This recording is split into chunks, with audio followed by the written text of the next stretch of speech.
Welcome everyone. This is a meeting of the Skaneateles Board of Education. It is Tuesday, June 7th, 2022, and we'll now call the meeting to order. Let's stand for the Pledge of Allegiance. We're going to ask you to lead since this is your last one. All right. It's actually back there today. Everyone. I pledge allegiance to the flag of the United States of America and to the republic for which it stands, one nation, under God, indivisible, with liberty and justice for all. All right, we have a quorum of 4 members present. Our board actually consists of 6 members at the moment. Tonight is Tanya Coleman's first meeting. Welcome, Tanya. And Tanya was sworn in a week or 2 ago, shortly after she was elected to office. Her term actually started pretty much the night of the board meeting, the night of the general election. And at that same meeting, Gary Campbell's term ended, as well as Rebecca Heberly. Gary is actually not on the board at the moment, not until July 1st. So we're in kind of a strange circumstance where things have happened that way. So we do have a quorum. 4 members is our quorum, and we have 6 members present. We'll now turn the meeting over to the BOCES student. One quick thing before you stop. I'm going to interrupt you because it's your last meeting, and since we have so many people here and we don't normally even get 4 people, this is kind of exciting. So before you jump into the last meeting, I just want to talk a little bit about you for a minute and embarrass you in front of everybody else. Yay. So Tom received an award 2 weeks ago, being recognized as a great school board member in Central New York. And as part of that, folks were asked to contribute some info about Tom. And I just want to read you what collective group of people have had to say about Tom, because it is better than anything one of us could put together on our own. Tom is a true gentleman, no other words to describe him, a man amongst men. When it got tedious, nerve-wracking, gut-wrenching, and time-consuming, Tom was 100% in. Tom is a mentor to those around him. Tom can be seen at athletic games, auditoriums watching plays, chorus and band performances. Tom is everywhere. He also moonlights as the shot put coach for the indoor and outdoor track teams, just to add that too. He is a wonderful example for any board member. He is a gentle giant. Tom's background, gentle manner, and willingness to be vulnerable and asking questions on topics he is not familiar with makes him approachable. Tom is sincere, hardworking, genuine, and a wonderful mentor and friend. If I were ever asked who I'd want to be on my survivor team, Tom Lind would be on that list. Tom is the pillar of the Skaneateles School Board. Tom is welcoming and a true leader while allowing others to lead. Tom inspires and has been a champion in leading a board of peers. Tom maintains a student focus in all things. Tom has no desire other than to promote the welfare of others. Tom faces criticism with grace and dignity. Tom is tireless and conscious of opinions of others. Tom has the ability to separate tone and anger and get through with the message. Tom is genuinely a nice person with no personal agenda other than what is good for our kids. Tom is always the voice of reason and offers a calm and thoughtful perspective. Working alongside Tom has been a blessing. Tom is the perfect example of what board service should be. He is thoughtful in his positions and generous in his perspectives and explanations. Tom does not get rattled or take things personally and remains focused on what is in the best interest of kids. Tom is just a good man, and I'm honored to work with him. Tom not only made me a better board member, but he made me a better person as well. And lastly, Tom is a world-class board member, student advocate, and truly upstanding man. And that is all.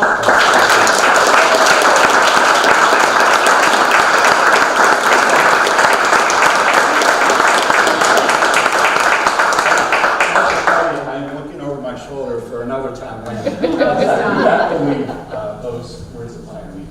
They very much apply to you. I've only been able to serve with Tom for 3 years, but I've learned a ton from Tom. He really is so even-keeled, and I cry a lot sometimes at board meetings, and I get a little bit fired up, and Tom is always just a steady Eddie and just a wonderful influence and mentor on why we're all here and why we do what we do. And Tom and I have disagreed on plenty of things over the 3 years that we've overlapped, but still have a great deal of respect for each other and can still work through things and find the ultimate solution. And I think anybody else on this board or past boards would say the same thing. And also, Tom loves ice cream. sometimes tries to get us to go to Skinellis after board meetings, and since you're gonna have a lot of free Tuesday nights, there's a couple little, there's not ice cream in this, there's a couple little hot spots in town in here for you to start filling up your Tuesday nights with and enjoying your free time. And I know that you also got some other skinny out this way when you were recognized at the COSA dinner. So thank you for everything and enjoy your last board meeting. We will very much miss you and your demeanor and your knowledge and your perspective. Thank you. Any kind words that are said about me tonight are simply a reflection on the great boards that we have had here at the Skaneateles School District, as well as the administrators with whom we work, district superintendent, principals, staff members, faculty, most importantly, the community members, and in the end, the most important people in the school who are the students. So any kind words about me are simply a reflection of us all working together. So thank you. Thank you. Thank you. Let's continue on. Continue on with the meeting. It's actually a perfect segue, talking about our students here. Let me introduce Catherine Carlson. Catherine is a retired Skaneateles administrator who, and board member who, much like Tom, and don't worry, we're going to start working on you tomorrow, represents us on the Cayuga Onondaga County BOCES board. And Catherine is here tonight with a bunch of our kids that we're awfully proud of to highlight some of their work and their programs in hopes that more Skaneateles students take advantage of the amazing things that BOCES has to offer. Yeah, I am very lucky and very grateful to you for electing me to that post at BOCES, because BOCES is a wonderful place. It is the best kept secret because the programs over there are outstanding. The young people who go, and you'll see several of them tonight, are just amazing young people, and it's a passion of mine to get people to know what they have to offer over there. So I'm going to also introduce, what we're going to do is I'll introduce the director of the CTE program, Mr. Woodard, and he will introduce the kids. And then we'll ask the kids a few questions to warm them up, because I think they're just a little nervous right now. And then we'll open it up, and you can also question and talk to them. But they're amazing young people. So, Mr. Wood, please. Yeah, thank you. Thank you, Catherine, and thank you to the board for having us. We appreciate the opportunity to come out and talk a little bit about BOCES and our programs. In front of you are 3 of our program brochures that will tell you a little bit about the specific programs that our students who are going to talk to you are in. But on the back of that, each one of those are our 19 programs that we offer to the students of Cayuga County. All 7 districts in Cayuga County participate, and then 2 in Onondaga County. Yourselves here at Skaneateles and Jordan Elbridge as well. So we've got 9 school districts. Approximately 600 students attend CTE programs. That includes our juniors and our seniors. They're basically half-day programs where our juniors come in the afternoon, our seniors come in the morning. And there's a wealth of information on the program brochures, but I would also call your attention to our website, because on the website, in addition to this information, there are also some videos that show our students in action during the day. They'll give you a good feel for what our classrooms look like, what they sound like. And then lastly, before I introduce the students, I would certainly offer you the opportunity at any point in time, if you'd like to come over and visit any board member at any time during the school day, after the school day, a convenient time for you. I'd be glad to give you a tour, individually, collectively, show you our facility. It is truly state-of-the-art and world-class when it comes to our classrooms, our shops, and the opportunities that we provide for our students to prepare them for post-secondary education, for the workforce, or whatever it is they choose to do when they leave us. So joining us tonight is a junior in our cosmetology program, McKenna Ellis, and she'll tell you a little bit about her program and what she does on a regular basis.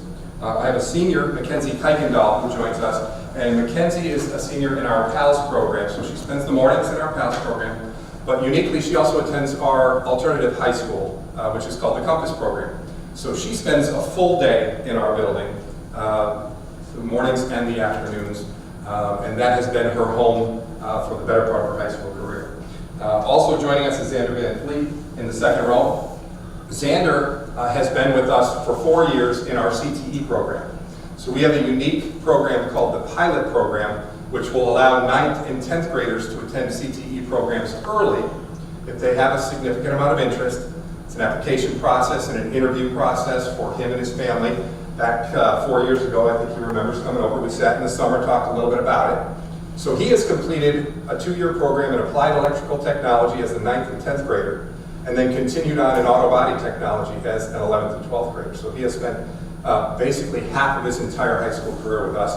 He'll graduate on time, and again, he'll talk to you a little bit about some specifics regarding his program, and all of them will answer any questions that you have. And let me also interject that these young people graduate with diplomas that are equivalent and equal to students who spend their full day here. They go on to colleges if they choose, they go on to technical schools, they go on to the military or employment, but some of these kids are in our AP classes, a lot of these kids take our extra curricular activities, so they are fully involved in SCSD as well as the BOCES programs they're in. I'm going to turn it back over to you. Okay. Would you guys like to stand so that they can see you when we talk? That would be great. And just, let's start over just talking about your day, what it's like, because each one of you have a different type of program. So if somebody jump in and tell me what your day looks like. I can start. So I spend my morning, since I'm a junior, I go to BOCES in the afternoon. So my morning, I go to Skinny Alice. I have 4 periods. I take an English, a history, I take math this year, I'll take science next year, and then I have gym, and I have study hall, and then I drive to BOCES, and usually we'll do maybe an hour of book work. Some days we'll be fully in the salon, like doing practical work, but most of the time we do some book work, and then we'll go practice the skill in the salon, and it's a lot of fun. I really love it. I'm kind of the exact opposite of what she does. I'm in the BOCES for the morning, and my class day kind of is similar. We have a couple days a week where we have our classwork and all that, but most of the time we're out in the shop, and I'll do different things. I'll sand Bondo, once in a while I'll paint a panel. I actually brought a box for my pickup truck. I brought it in, I've redone it throughout the whole process of being at BOCES, and I'm just starting to put the final touches on it for the last couple days. Well, I'm completely different than both of them. I drive to school in the morning. I get there about 9 a.m. I start my PALS class, and I'm not there until 9 o'clock until 11:20. Everybody else gets on the bus and goes back to their home schools or drives to their home schools. I walk to the opposite end of the building and stay in the hallway that way. From about a half an hour, I'll have my lunch, and then depending on an A day or B day, A days I'll have a study hall. Basically from around 11:20 with my lunchtime to 2:20, and so that'll give me time to just get catch up on any work I have. We spend a lot of time doing business plans or prepared speeches for public speaking, so that was a big chunk of my year. But on the other half of my day, being there, if it's not an A day in study hall, it's in economics. For the first half of the year, I was actually in participation in government, but then the other half was economics. That's currently what I'm doing. But yeah, so that's really how my day is. In PALS, we, for a majority of our year, we did an internship every Tuesday. So we went to a horse farm and did manual labor work every Tuesday from about 9:30 to like 11-ish. Other than that, we worked on prepared speech for a good chunk of our year. That was like a 6 to 8 minute prepared speech that you had to speak about something that you're very passionate about. And then we worked on our business plan, and so you create a business that you're very interested in, and it's actually very cool. It opens you up to a lot of new things, and There is a competition too for this. oh yes, FFA is a big part of PALS. If you join PALS, you are now an FFA member. Be prepared for it. You're really going to get pushed to do a lot of different things and get out there and learn different things and try different things. My junior year, I was kind of like in a bubble. I didn't really get into FFA that much or to go to any of the like state conventions or competitions. My senior year, I actually did go back in May. It was actually very cool. It was a very cool experience, and I wish I would have done it my junior year. So I highly recommend doing that if you're going to join PALS. I mean, to anybody that you're going to PALS to. Mackenzie, what was your speech about? My speech was Sorry, Tanya. Sorry. my speech was about endangered species being affected by either the environment that they're in or the cultures that are around them, or population control, or littering, basically anything that's going into endangered animals, and what we can or should do to stop that. I focused on the vaquita whale and the Amur tiger, which is also known as the Siberian tiger. Because vaquita whales, they were actually found in like the mid-1900s, and there's like 500 of them, and now there's like 10. And Amur tigers are down up to about 500. And so those are the two that I noticed on my speech. That's great. A lot of what you guys do are real life things. Yes.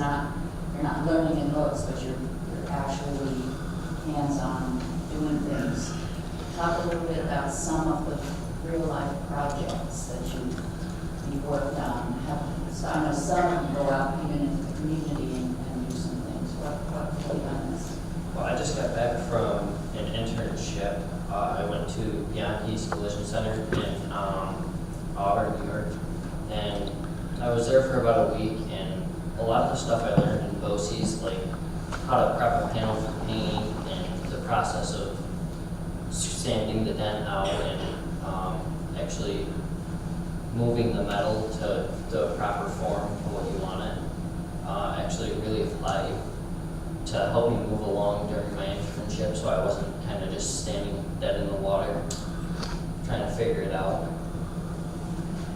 And in addition to your school credentials, your diplomas and so forth, in a lot of the programs you'll earn professional certificates or licenses. What are some of those options? For cosmetology, you need 1,000 hours in order to take your state boards.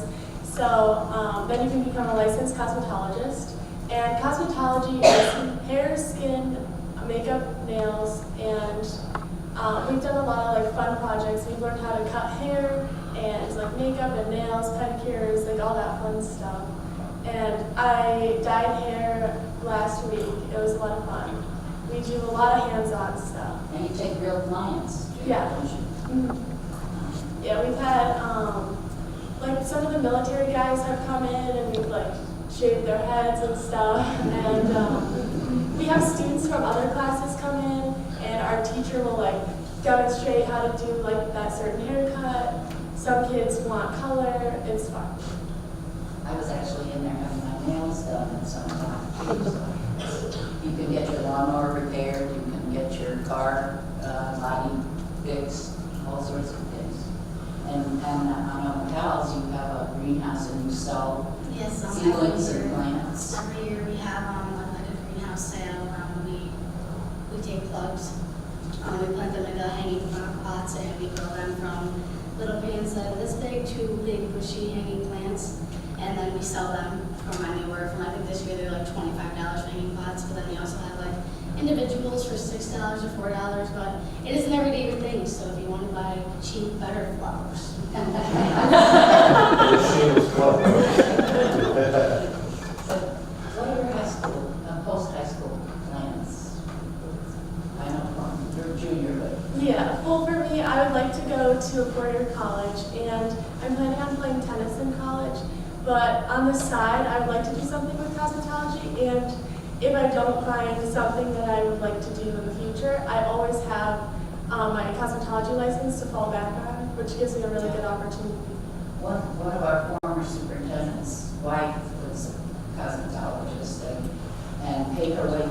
college by doing psychology? Yeah. After school, I kind of just planned on going straight into the auto body workforce, and I've got kind of my own little shop at home, so I can kind of run things out of there, and kind of just planning on building my way up from scratch. I kind of want to take like a year gap. I know a lot of people are against it, but I guess I just want to have time to be free for a minute, you know, where instead of just shooting right into it, have some fun. I also want to look for a career because Pale showed me that I did not want to be a vet, and so a lot of rethinking to do there. So I'm hoping that I can find something that might not have a ton of schooling because we want a ton of schooling. And but if I can't do that and I honestly fail, then I'm going to go for at least like a 2-year associate's degree or something so I can have something to go on. Can I jump in real quick? So we find that this is exactly what we get out of all of our students. There really are 3 reasons kids choose to come. One, they have an idea of what they want. Maybe their family's involved in business and industry, and they know coming in that they'd like to get a head start and springboard into that field. And this gives them that. Others come strictly because they see it as a cool elective opportunity that maybe isn't offered at their home school, gives them an option to explore an area that is unique to us, but at the same time gives them a skill that could be a fallback if we want to call it that, but in some cases really an interest. A lot of people have said, I'm just really interested in cars. I'm going to be a police officer, but I really like cars, so I'm taking auto tech now. When I graduate, I'm going to take a civil service test and move on. And then others that are just kind of still exploring. And that's important and unique, and we talk about it all the time. I have 2 kids in college right now, and every day I worry that they're going to call me and say, you know what, this isn't what I wanted to do. And so Kenzie, learning that being a vet is a little bit different than she thought it was this early in her academic career is a good thing. And we have a lot of students that'll say, hey, I'd like to be a nurse, and not realize what nursing encompasses. So they are educated a little more than they would be in any other way, and it can help them make a decision that'll change the pathway that they're going to go in. So that's pretty standard for why kids choose to come to our programs.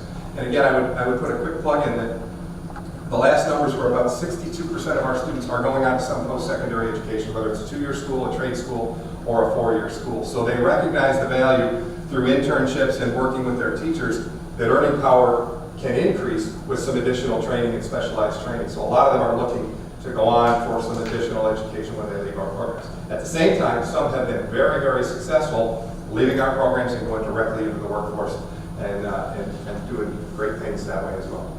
Do you guys have any direct relationships with certain employers that come straight to you and say, hey, I'm looking for 5 kids with this particular skill set, send them my way for an interview? Every day we get phone calls that some come directly to me, some go directly to our teachers, but there are employers looking for students in all of our programs and in those areas.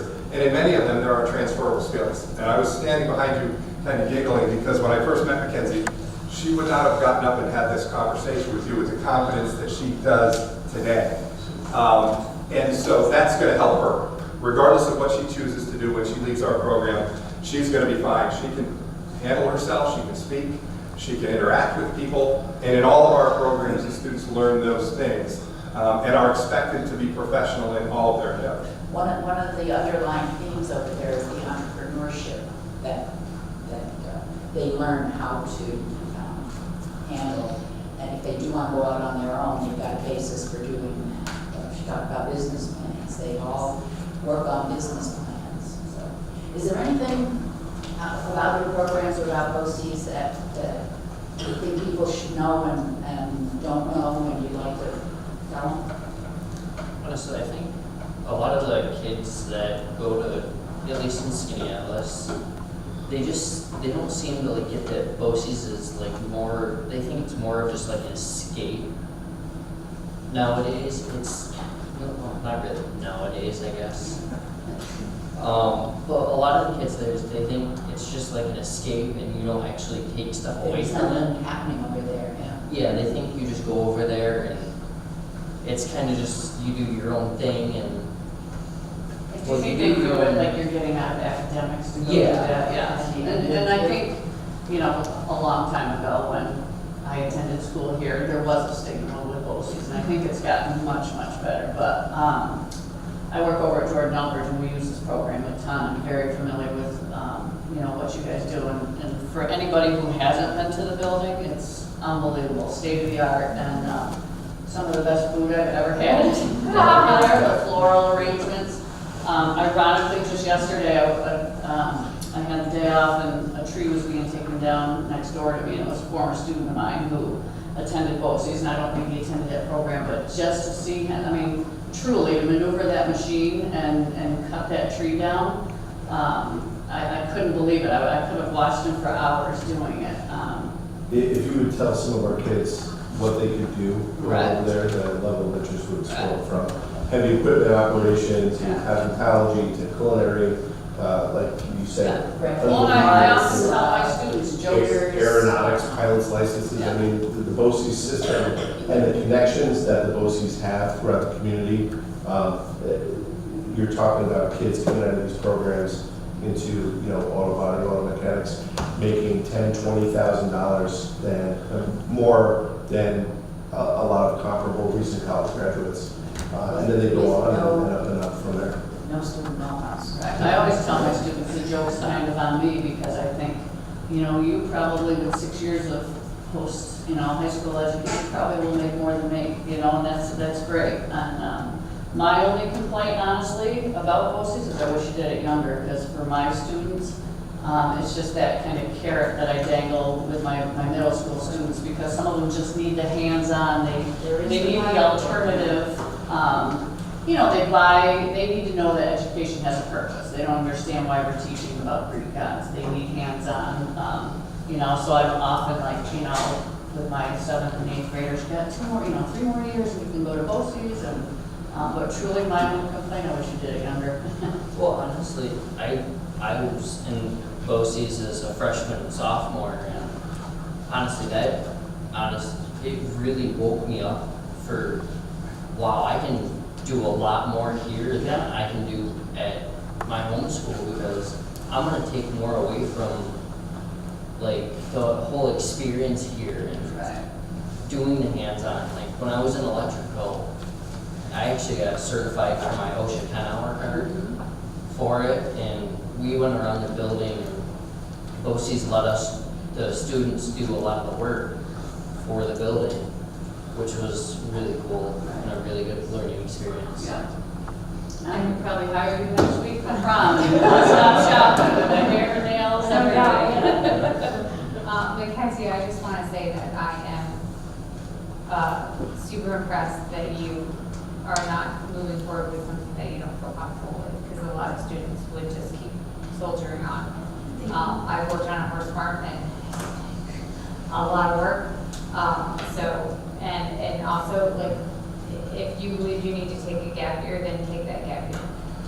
Don't feel like you're being berated in any capacity. I was what he was afraid of. I was a student that called my parents and said, guess what? I don't want to be a teacher. Sorry. I just need to figure out something different. So I pulled myself out of school and it was only a 4-month gap, but I started working in the pharmacy and realized it's what I loved. And sometimes that gap year is where you find your passion. So don't let anybody berate you for that. Okay. Thank you. You're welcome. And that's one of the things. Every student over there has a unique path that they're on, and it's their own path. And that is going to get them to where they want to be. Well, we're awful proud of you guys, and there's so many different pathways and so many different ways to be successful here. Love hearing about, you know, what your experience is like there. Thank you so much for being here. And thank you for coming and standing up in front of everybody and talking about it. Sorry, guys. I was just wondering if I could say something quickly. My name is Tori Bloom. I graduated from Skaneateles High School in 2005. I actually came tonight with no intention of speaking whatsoever. But I have a first grader and a son going into kindergarten next year, so my wife kind of dragged me here tonight to kind of figure out what the school board thing was all about. And I went to Mooresville State College after I graduated from high school and did an automotive program and business program over there for 4 years. And all through high school, I heard about BOCES, and I kind of had interest in BOCES, but like a couple people have said, there was like a stigma about it. And I came from 2 parents who were school teachers, and they said, no, you have to go through school the way you're supposed to go through school, and then go to college. And so I really feel like I missed out on an opportunity to experience BOCES and get a head start on the career that I ended up pursuing, and now I have a business and everything like that. But I feel like I might have been a little bit ahead if I was able to take advantage of that program. And I don't know the way to improve that stigma or whatever, but I think maybe a little bit more information from the teachers and the administration to be available to parents and things might be helpful. So just figured I'd thank you so much. I wish I could say that that was a plan, but that's not. Hire, you can come to work for me. Connect with them, okay? Are there any other questions? So, Mr. Warner, could you just explain to our group here in the online audience how students that attend normal high school that do go to BOCES get dual credit for the classes? So I think some people get hesitant about taking that and leaving their home school thinking they're not going to get the credits to graduate. Sure. So students earn 7.5 credits over the course of their 2 years with us in a traditional 2-year program. And there's a variety of ways that those credits can be applied towards what they need to graduate from high school in terms of their 22 credits from New York State. So for example, we have integrated English. So senior English can be achieved and taken at our BOCES. They can take a 3rd year of math at our BOCES. And those are integrated classes into their program. So a cosmetology English looks a little different than auto body English in that the material is relative to the subject that they're learning about. The same is true for math. We have a 3rd year of math in culinary that's a lot different than the 3rd year of math in auto technology. So those credits are taken from the 7. 1 might be math, 1 might be English, 5 additional tech credits. If a student needs a phys ed class, we have a phys ed opportunity. They get a half unit of phys ed. We also offer some pull-out classes where students can come out of their traditional class and take a participation in government, economics, U.S. history. So we really have tried to work with the component school districts to provide every opportunity for students to earn all of the credits that they need to graduate from high school. In addition, 12 of our 19 programs offer dual credit through local college institutions where they can get college credit on top of the high school credit that they're earning. So in our criminal justice program, you can get government economics, English 12, math, and then you can also get 12 college credits through CCC that are related to criminal justice as well. So it's a great opportunity really to get some additional credits in addition to the high school credits that you'll earn. And all of the programs go through accreditation through the state, so it's not like they're making this up, it's all... Our programs are approved every 5 years. We renew those programs. We go through a rigorous process with the state where we apply. Programs are reviewed, everything from the curriculum to the crosswalks in terms of math and English, teacher certifications, consultant committees, which are our advisory boards, are all reviewed, and basically it's out with the old and in with the new when it comes to things that are relevant for our learning. So in cosmetology, for example, they have an advisory board that will meet with our teacher and say, here's what is cutting edge in cosmetology, here's what your students need to be learning so that they can have the best possible chance of passing their boards, and also what is expected of them in terms of entry-level employment opportunities. And we also have post-secondary education folks on those boards and advisory boards as well who will share with us what their expectations are for a student entering a 2 or a 4-year program. Thank you guys so much for being here. Thank you for having me. We appreciate it.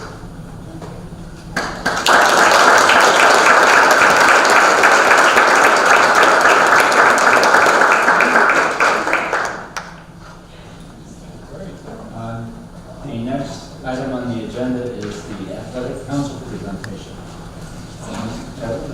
Introduce that. Well, I'd like to thank the school board for giving me the opportunity to introduce the Student Athletic Council. This evening, they're going to do a presentation on Title IX, but more importantly is that I'm most proud of the fact of our Student Athletic Council that they represent 3-season athletes. Not only are they a student, but they're also a 3-season athlete.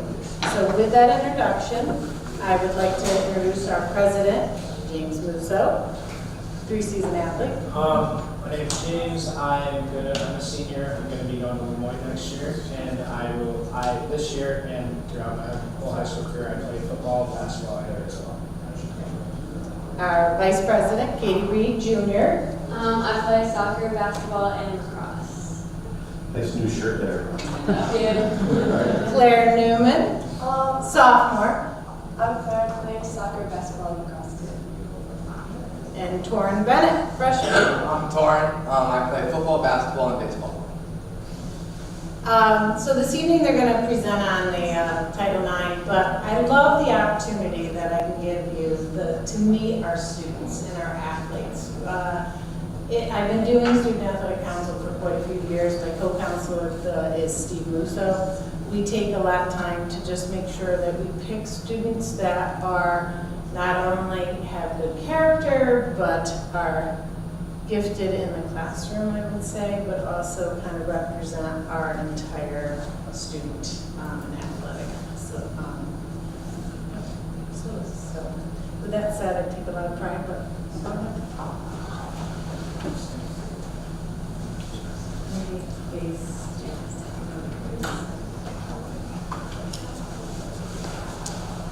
All right, so as a council, we thought it would be important to celebrate the 15th anniversary of Title IX, which gave women athletes the right to equal opportunity and participation in sports and also receiving scholarships to schools. And now we made a PSA.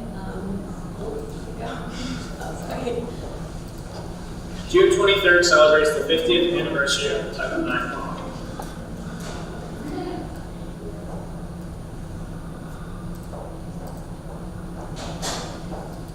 June 23rd celebrates the 50th anniversary of Title IX law. Title IX gives women athletes an equal opportunity in both sports and education. The week of May 16th to the 20th, students, coaches, and faculty will be wearing purple to honor the movement. Please wear purple to any home athletic events to show your support. Keep an eye out for purple ribbons on athletes' backs throughout the week.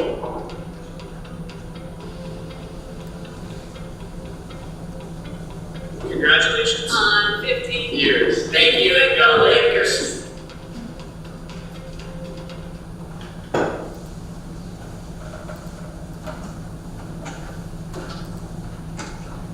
Alright, so why do you choose purple? When we originally started looking into the Title IX color, we realized that they actually don't have an official one. So we started researching the deeper meaning of each color, and we found that purple is ambition, courage, wisdom, and we really thought that kind of fit our cause.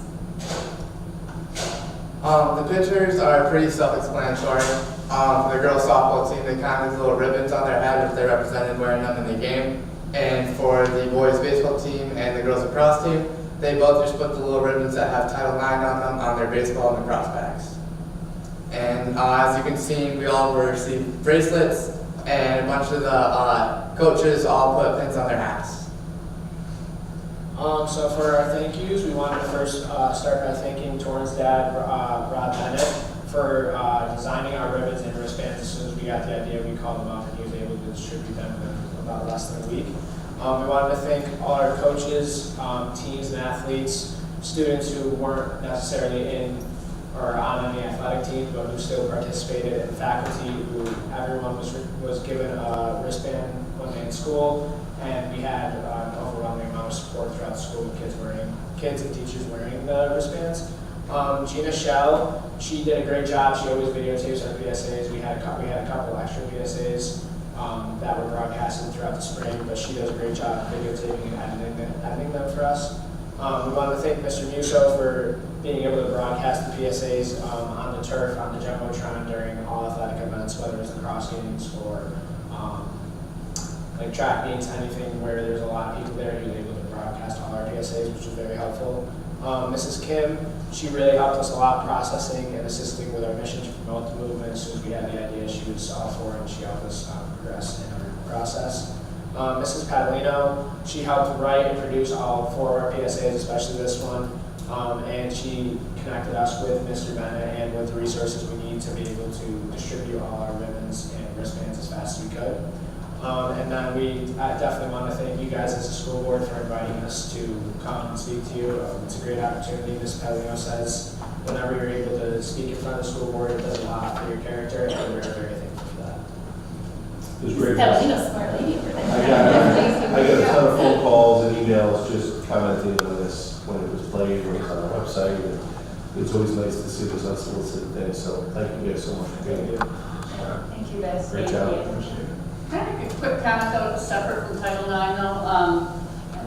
Excuse me, you guys are all stellar athletes, and I mean, there's so much more. I mean, sports offer so much, the team dinners, the bus rides, you know, the fun, but it's also a ton of pressure. And I think in Skinny Atlas too, you know, I think a lot of, we do create a lot of Division I, II, and III athletes, and I think we have a crisis right now at the college level with students and suicide. And I've heard that you guys are talking about doing Morgan's Message, and I think that would be a great thing because There's a meeting today. oh, okay. Just because you know, there's great things about sports, but there's some really hard things about sports too. And I think kids in Skinny Atlas need to know that, you know, your sport doesn't define you. You're so much more than, you know, the athlete, that it helps create the person you are, but it doesn't define you.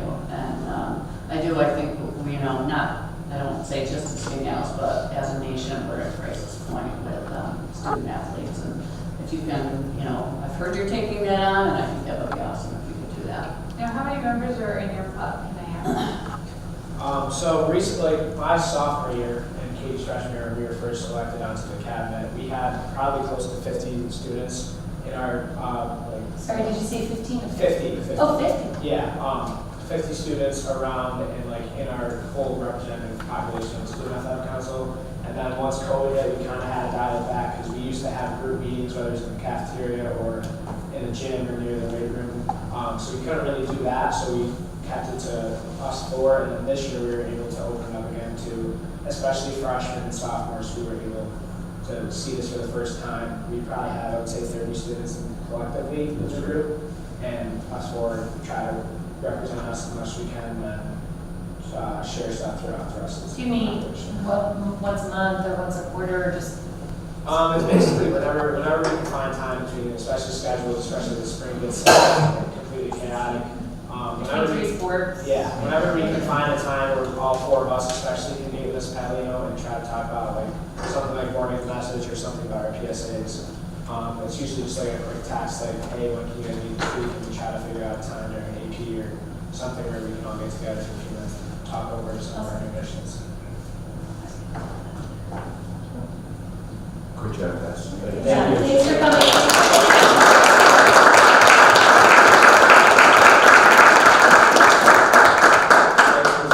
Mr. Musso as well. Thank you very much. Thank you. Thank you very much. Thank you guys for coming. Good luck Friday. Yeah, good luck. Yeah. Ice, baby, ice.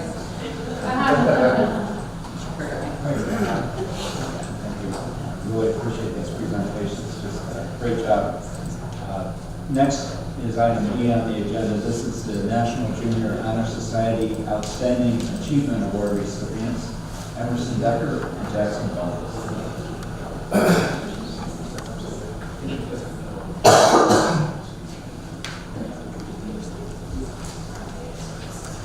Hey everyone, I'm Kelly Gunderson. I'm the National Junior Honor Society advisor for the middle school. And here I have Jackson Bone and Emerson Decker. And we're here tonight to congratulate these two students on their outstanding achievement.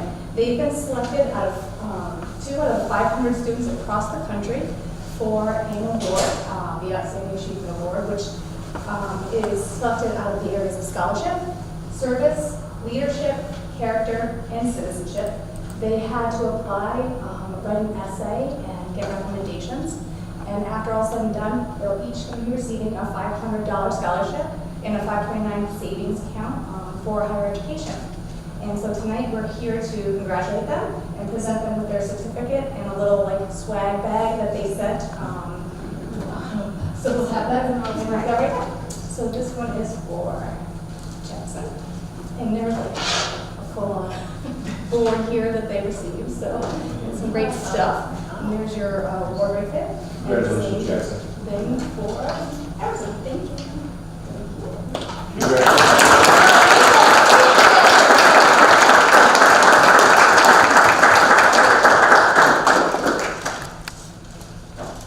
I'll make sure this makes it into the Celebrate 8 slideshow. Congratulations. Good job, guys. Great job. Nice job. Thank you so much, guys. Thanks, guys.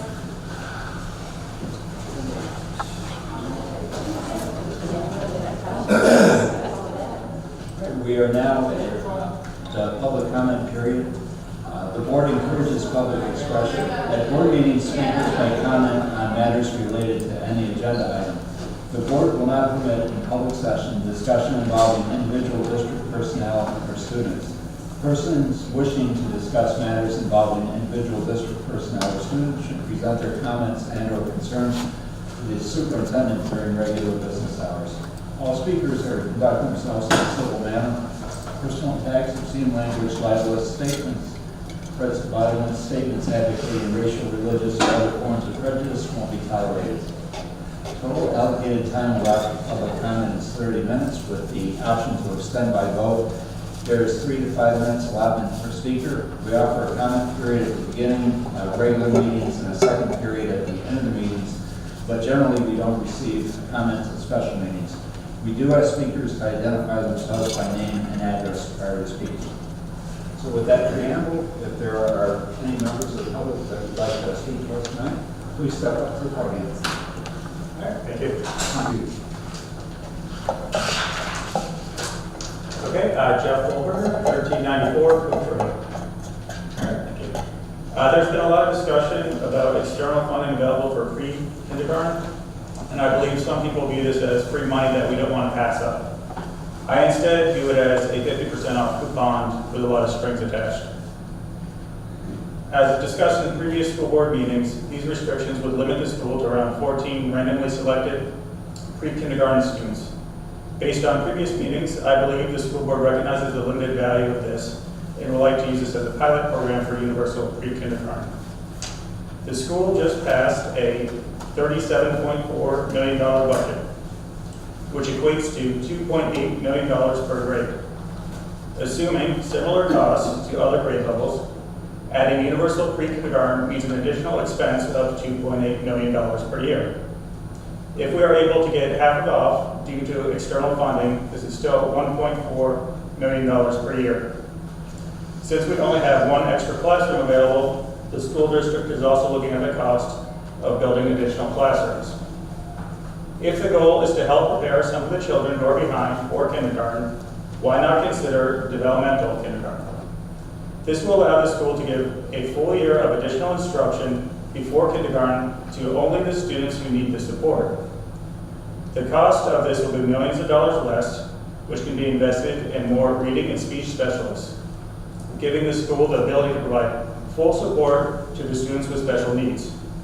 The school board could also choose to not further burden taxpayers of Skaneateles with this additional expense during uncertain economic times. Either way, I do not believe that pre-kindergarten is a cost-effective option. Thank you. Are there additional members of the public that would like to address the board at this time? Thank you. We do again have an additional public comment period at the end of the meeting. So we'll now proceed with the technology department presentation, and this is the 3-year tech plan.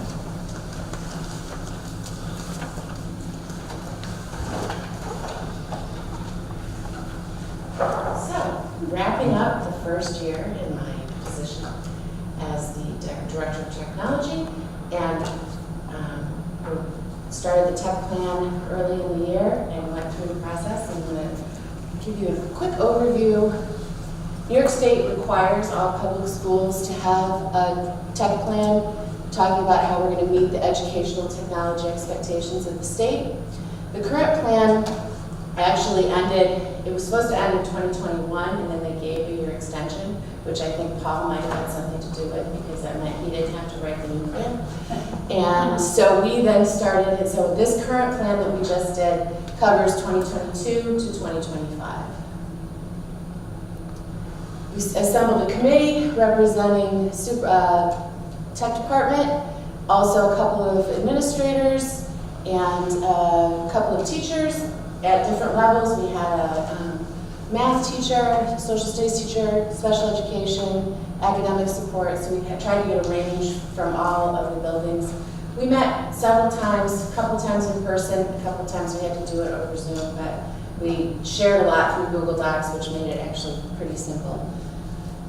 They gave us a couple of things that we sort of had to work within. We used pretty much the same vision for the tech plan that we had, because we didn't see the vision from the previous tech plan changing, as far as we used technology a lot more than we did we had no idea when we had the original tech plan what was going to happen with technology. But so we took the vision from the past, and then we had to create a plan that would show what our goals were, provide for how we would have technology-enhanced learning environments, increasing our access for students, and professional development, plus ensure network security, which is our big thing these days. So they gave us several goals to choose from, and so we were able to pick 3 goals and then sort of tailor them to our specific needs. The first one has to do with the digital learning environment and finding ways to meet all of our students' needs using technology. Oops. So the action plan, they gave us a certain number of steps for what we had to complete. And so our action plan is very general, but you'll see in our evaluation methods that those are much more specific. That we're going to survey teachers on what exactly the tools are that they're using and how they're using them, so we can look to see where there's gaps, see where there's overlap, and see where we can develop things further. We'll be using the curriculum leaders, Brian and Francine, to help us with the data to determine next steps for differentiating instruction using technology. And then we'll also be continuing to provide resources to the teachers and the administrators and the staff and everyone who needs it for how to access technology. We have a website that we use for teachers. We also have a parent and student website that we developed during COVID so that parents could see how to do the things that they were trying to help their kids with over that fun time we had. The second goal is more about safe digital learning environments and ensuring data privacy and security. That's obviously a huge piece of what we do. We have to work towards the compliance that the New York State Education Department requires. Talking about digital citizenship, talking about inventory of software that's compliant. And again, the evaluation methods are much more specific. We're working on developing a committee to do a scope and sequence for K-12 digital citizenship. And Tammy Rigland, who has my old position, is going to work on implementing that K-12 next year. EdLaw 2D is what the law is that requires an agreement that ensures the privacy of student data. We had a huge influx of free software during COVID. Unfortunately, free software is not compliant. So my job this year has been to figure out which software we need and then buy it through BOCES where we can get an EdLaw 2D agreement because they have created these agreements. If we have software that BOCES doesn't have, you have to get lawyers to write these agreements. And for free software, companies aren't really interested in going through the process. And so we're trying to find paid alternatives for things that are free that they're not interested in, because New York State's the only state that requires that. So companies that are across the country aren't interested in a lot of cases in providing that kind of an agreement for us. So that's been a huge piece of our work this year. We'll continue to work with staff via email regarding internet safety concerns. We just completed or are in the process of completing email training that all of you get to do as well on the board. You saw Anyone, So my email to all. My garbage pile until we got the second email. anyone who has a school email is required to, by law, to complete the training. So it's fun, I know, I had to do it too. Eric and I are in the process of convincing people that it does actually need to be done. And we, as a department, are going to have an annual meeting. We're going to start this year as soon as school is out, looking at our big picture of all of our filters, infrastructure, all of the things that keep our data safe and secure. Then the last goal revolves around staff development and professional learning, helping teachers to collaborate and find the ways to use technology more effectively with their students.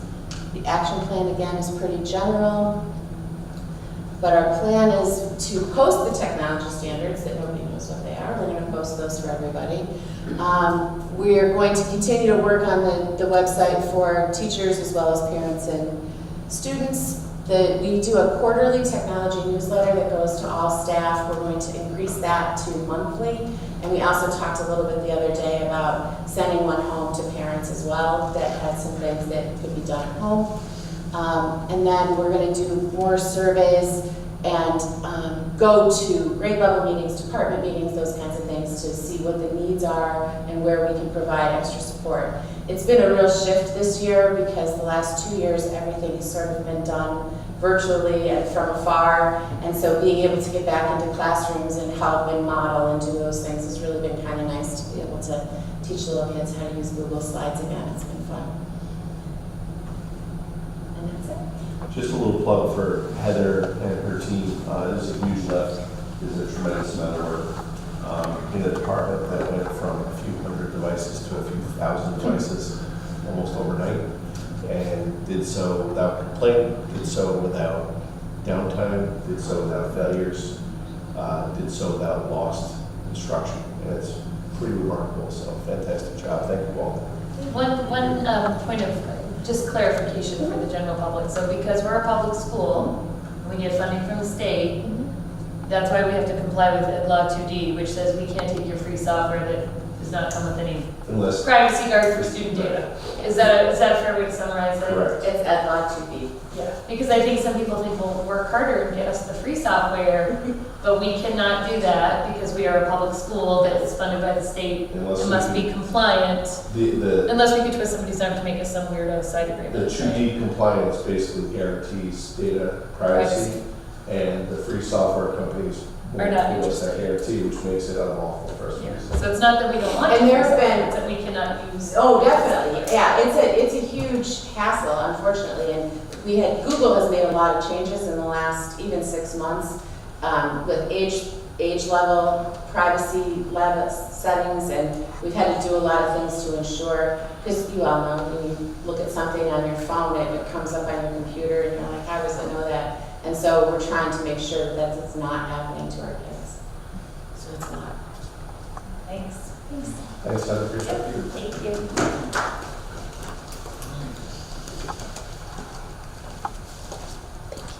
All right, we'll now continue with item H on the agenda, which is the literacy needs, grade 6 through 12 presentation.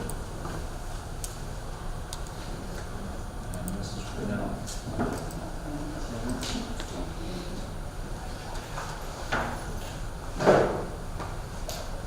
Good evening.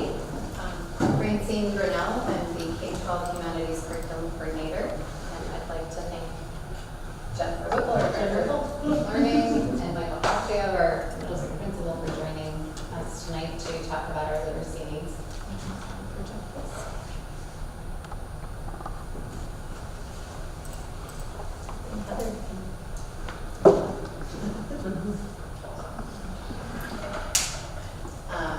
This is really stemming out of, I'll just, as we're getting disconnected, stemming out of a.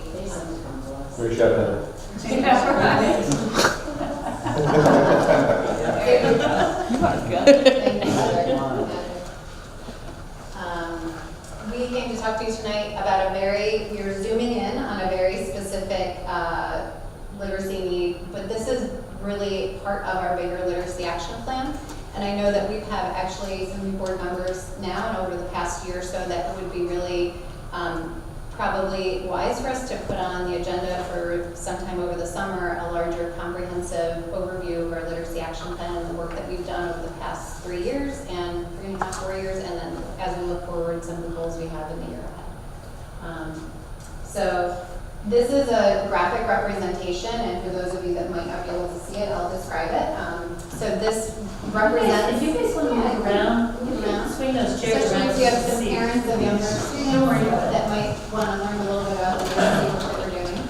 So our literacy work that we embarked upon about 4 years ago was grounded in knowledge building. So there's a lot around the science of reading and what we know through research about how students learn how to read, write, speak, and listen, and kind of bring that all together. But that hasn't made its way. It's been siloed in a lot of different disciplines, and it hasn't always made its way into K-12 literacy and into the classroom. There have been some kind of fits and spurts along the way, but in terms of really comprehensive approach, our country, our nation, our world is talking about literacy. So we embarked upon, well, we want to build knowledge about what the research says. We want to make sure we evaluate our current practices to make sure what we're doing, what we have in place is aligned, and where we don't have alignment, make those shifts and transform what we are doing. Align those materials and resources and start with strong Tier 1 instruction. So we know that we have strong Tier 1 instruction that really helps to support all students in their learning. 85 to sometimes 90% of our students will be on track for attaining those grade level expectations. And then we will always have students that will need some additional supports, and we use data and align those data assessment tools and use that to determine what targeted interventions we utilize in our schools. And all of that is kind of cemented or grounded through professional learning. 3 of the areas that I want to highlight and zoom in tonight around is knowledge building, targeted interventions, and use of those aligned assessments. So our knowledge building, this graphic is called Scarborough's rope, reading rope. It actually helps to visually represent what happens in terms of skilled reading and how we get to the ultimate goal of executing the ability to read and lift those words off the page, make meaning, and comprehend and understand what we're reading. So in the lower part of the slide, you'll see something that says word recognition, and we need phonemic awareness and phonological proficiency, not just the ability to know what those phonemes, what we hear, those individual sounds and parts of words, and actually it's larger, even the ability to know that there's sentences, and those sentences are made up of words, and those words are made up of syllables, and even more discreetly, those syllables are made up of sounds. Applying that to our alphabetic principle and thinking about, well, how do those letters go together, and how do we know phonetically, how do we know how words work? So we teach how to decode or to read and how to spell around those phonetic principles. And then we also know that over time students learn how to recognize patterns, and we have sight words that maybe don't always follow the rules, but we also have sight word recognition where students over time see the patterns and quickly and kind of lift those words off the page with ease. The other part of the reading rope, though, is called language comprehension, and that's building background knowledge and vocabulary, understanding how language structures work, verbal reasoning, and literacy knowledge. And this actually addresses the language comprehension portion of the rope, addresses our recent adoption and continued implementation of wit and wisdom. So at K1 and 2, our students next year will be using, and our teachers will be using wit and wisdom to teach that language comprehension portion of the rope. And in grades 3 through 8, we'll continue that into year 3. We're here targeting a little bit more about the word recognition portion for our secondary students, because without that, they can't get to that skilled reading. You need both of these to be working in concert and increasingly becoming automatic and strategic over time over those grade levels. And I'll just ask my colleagues to jump in whenever, but so another area of our expertise that we've learned about and refining is our use of aligned assessments and that data. We have different types of assessments: screening, diagnostic, progress monitoring, and outcome data. Screening, for example, is Ames Web that we use K through 8. Diagnostic are different tools, like once we know students are at risk, We want to understand better what areas do they need support in, and what type of targeted interventions will we match, and how do we progress monitor that to determine if they're making progress. And then we look at larger outcome data, kind of these like New York State assessment data and other assessments to determine kind of bigger regression of cohorts. Do you want to touch upon maybe the implications for appropriate intervention groupings now or later, or? Go ahead. Okay, well, all of this has implications for appropriate intervention groupings. And over the past couple of years, our team has really solidified and worked on a process to collaborate around the data and to determine not just which students need an intervention, but how to group these students in a way that they'll progress and move in a way that they're making the most progress they can within that group. So we could group students that maybe are at different ends of the spectrum, but the student that's a little bit higher is going to maybe be held back a little bit from the student, because we have students maybe that are at another end that need some additional support. So when we have small group targeted interventions, our goal is to group the students as much as possible in a similar way around that data. So this is a third bucket that we've been working on as our targeted interventions. Part of our strong Tier 1 instruction in grades K through 3 for that, if you think back to that Scarborough's rope, that word recognition portion. So Foundations is a program that is research-based, it's explicit and systematic, and it teaches phonemic awareness, phonics skills, handwriting, spelling, and we do use that K through 3 for Tier 1 instruction, so all students. We also use it for Tier 2, for small group targeted instruction in grades K through 3rd grade. And when we get into you'll see the one box, Tier 2, for some students that need some additional support in grades 4 through 12. We use a program called Just Words. It's a targeted Tier 2 accelerated word study program. And then the top of this pyramid, or like this RTI framework that you probably have seen before, is our students that need more support, more intensive intervention. And this can be a targeted intervention for students in grades 2nd through 12th grade. And it's more explicit, systematic, slower pace. So for example, we wouldn't want to pair a student that would qualify for Just Words, a Tier 2 intervention, with a student that would qualify for a Tier 3 intervention. They're two different types of needs, so we want to make sure we group these students to the best of our ability to receive the interventions that we are applying all our knowledge and understanding to their instructional progress. Programming, thank you. And then even within these buckets of Tier 2 and Tier 3, there's even a wider gamut of data. So we could have a student in a Tier 3 intervention that is at one end of that need, maybe at the 1st or 2nd or 3rd percentile, whereas another student might be a little higher, the 15th, 16th, 17th percentile.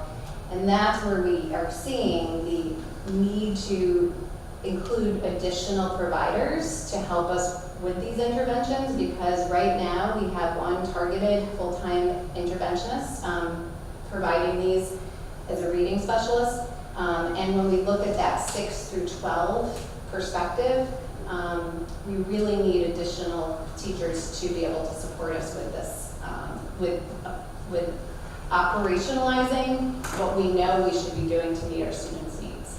Just to say, as we've had conversations about this, the easiest way for me to conceptualize it was, as we've gotten better at reading instruction, we've also gotten better at identifying the reasons why students are not reading where they should be, the actual, down to the nitty-gritty skills. Most school districts roll out literacy programs from the bottom up. We have a number of kids that did not or will not benefit from that K through 6 vertically aligned reading experience that are either going to 7th grade, 8th grade, all the way through 12.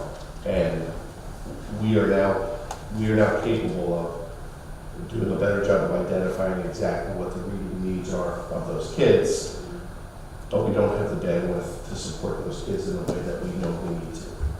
Yeah. Yeah, we want students to have, talking about a lot we witnessed in our guided observations that Francine and others help to facilitate is productive struggle. So if we have students who are not grouped well, then they might experience frustration, and we need more people to provide the acute interventions that these students need in order to be, to be successful as they move forward. And we don't want them to be frustrated in their classes as they move through it. And we hear that. We hear that from the kids. Yeah, if you want to share. And one of the key components that we really focus on is monitoring that throughout the year.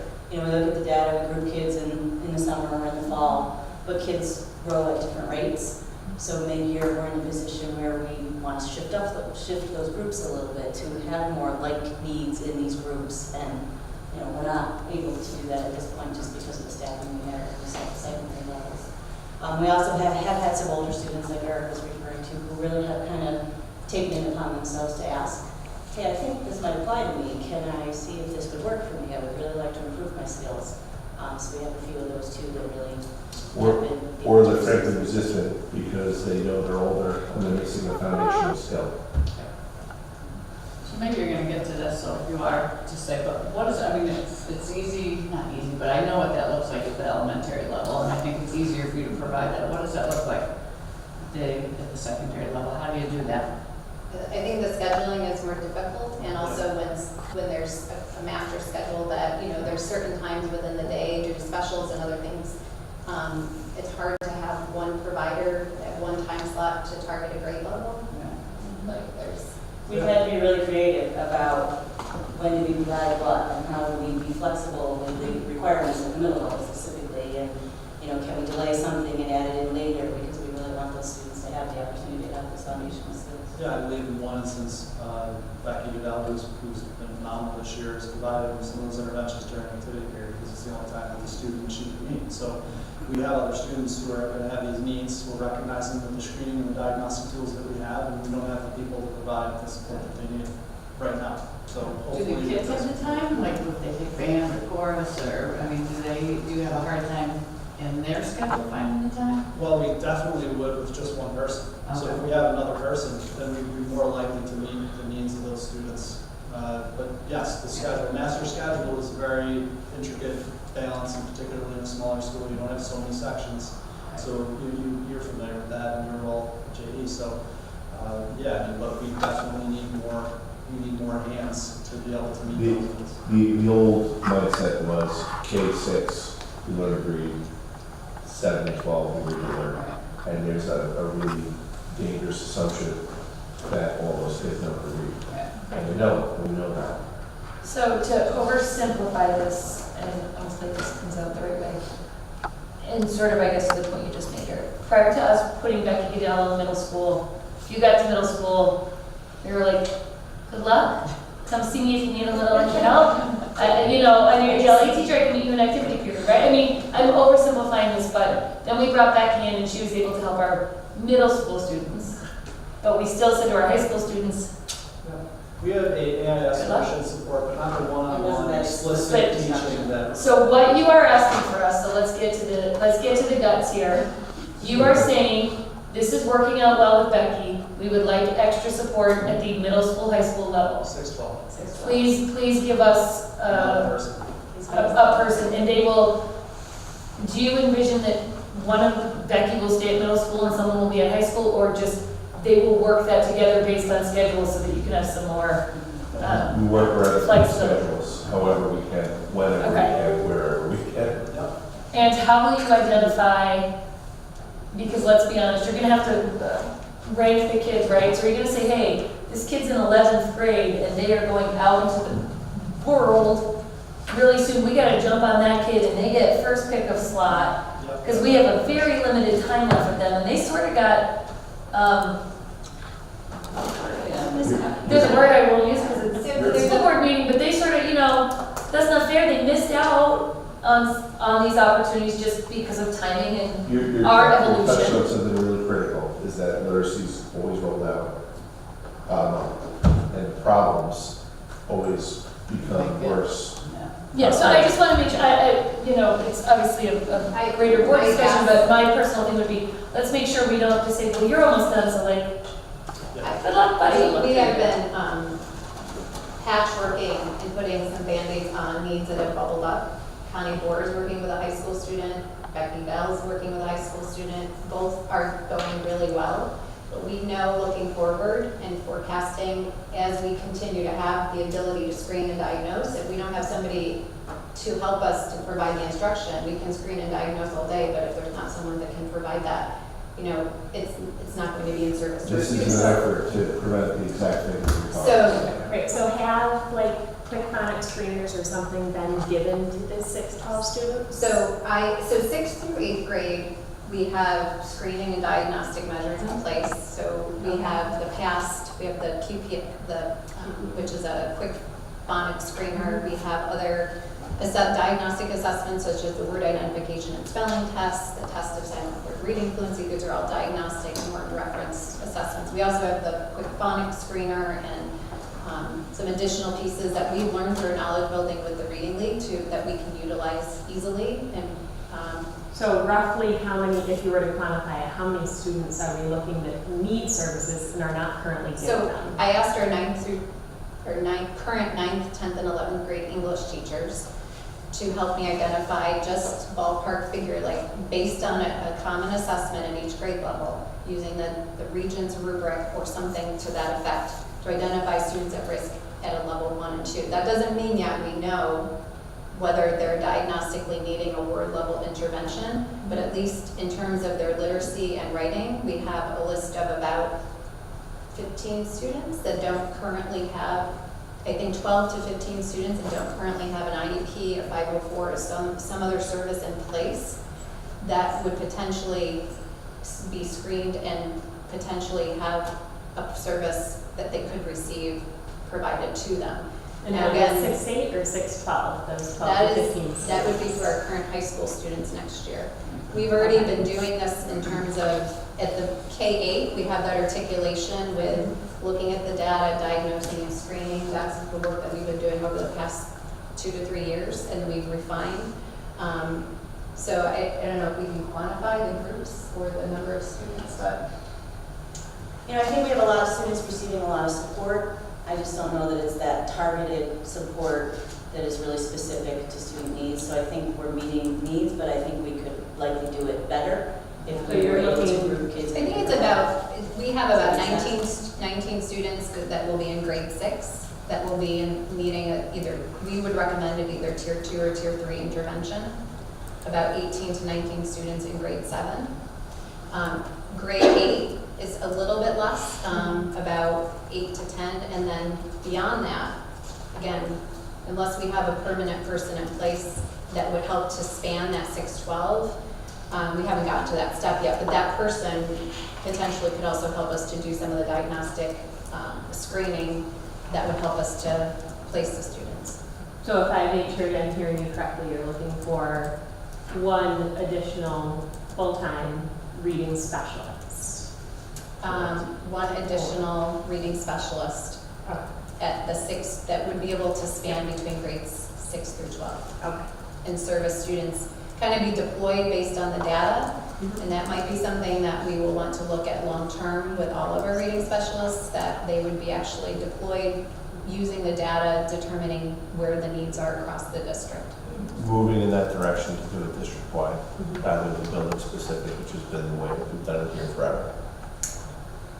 So that just provides a little, at another time, we can come back and talk about some of these other components in the bigger picture, our achievement celebrations and the goals that we have looking forward. But Eric asked us just to provide a little overview, and that's what we wanted to do. Thank you very much. Any other questions? No, but I love what you and Jen just said, that, you know, you can provide services, but if it's not targeted, it's kind of silly, you know, so. Also, like, I wrote down the word productive struggle. I like that. Oh. You said that, you know you said that. I did say that, but it's not mine. It sounds like a really, Thank you. I mean, use that with my kids, productive struggle. You can clean your room, you're just having a productive struggle. Keep going. That's all you need to know. Thank you so much.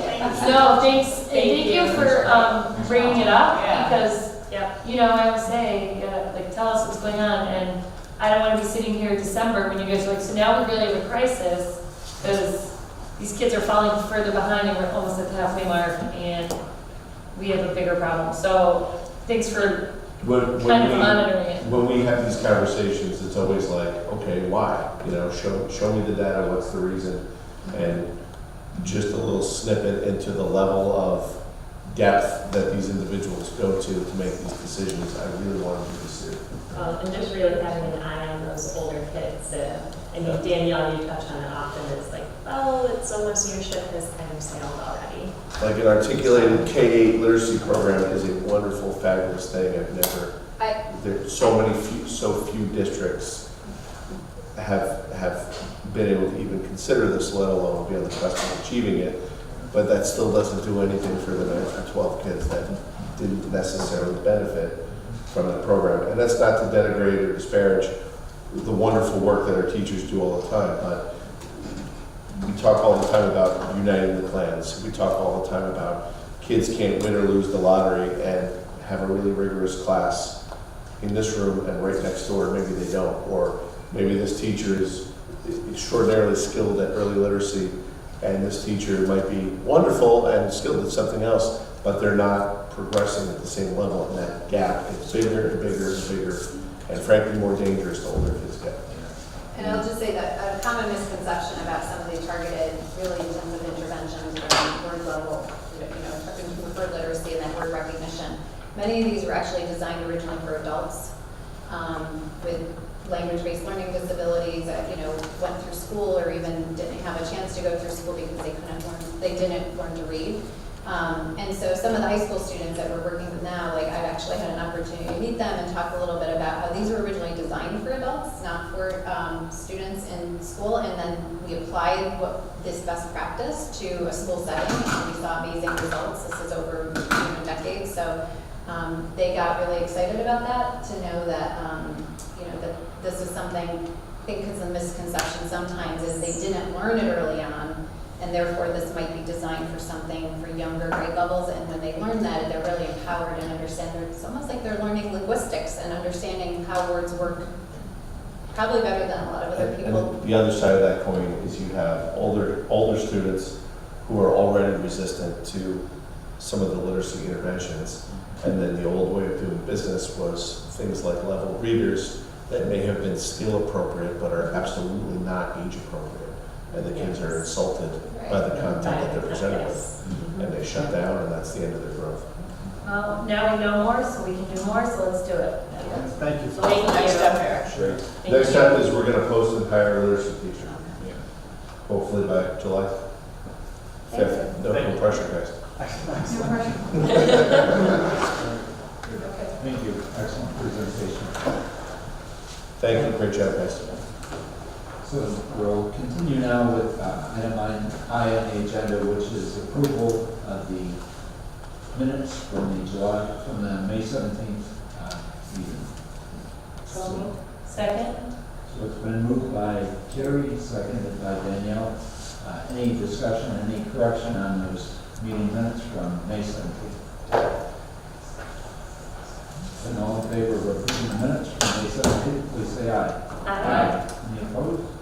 We do approve those minutes, and we will now turn the meeting over to Mr. Knuth for the superintendent's report. Thank you, Tom. First off, just want to say again a big thank you and farewell to Mr. Landon. On May 25th at the CNY School Board's dinner, Tom Landon was awarded School Board Member of Distinction, and it's a great honor under normal circumstances, but talk about going out with a bang. You couldn't have written a better story, so thank you, Tom. Welcome, Tanya, our newest board member. We're so happy to have you with us, and welcome, and just another big thank you to our students from BOCES, our athletic council, and our junior NHS. A couple other good pieces of news that I'll share, and then I'll jump into the gist of my presentation tonight. Our own Dan Curzon, high school physics teacher, is the latest Skinny Atlas employee to achieve New York State Master Teacher status, which is a huge accomplishment and represents a ton of work. If you had any idea the hoops that the state makes you jump through to get to that, And we're very proud of him. I got to shake his hand yesterday and say congrats, and way to go, Dan. The night prior to Tom's honor, we had another school board dinner. I think Catherine might have been there. It was the Cayuga Onondaga BOCES school board's dinner.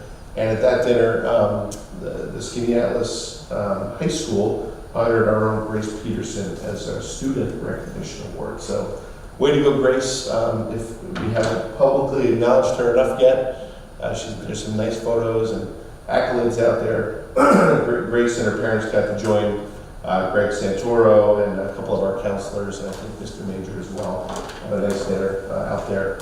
So congratulations, Grace.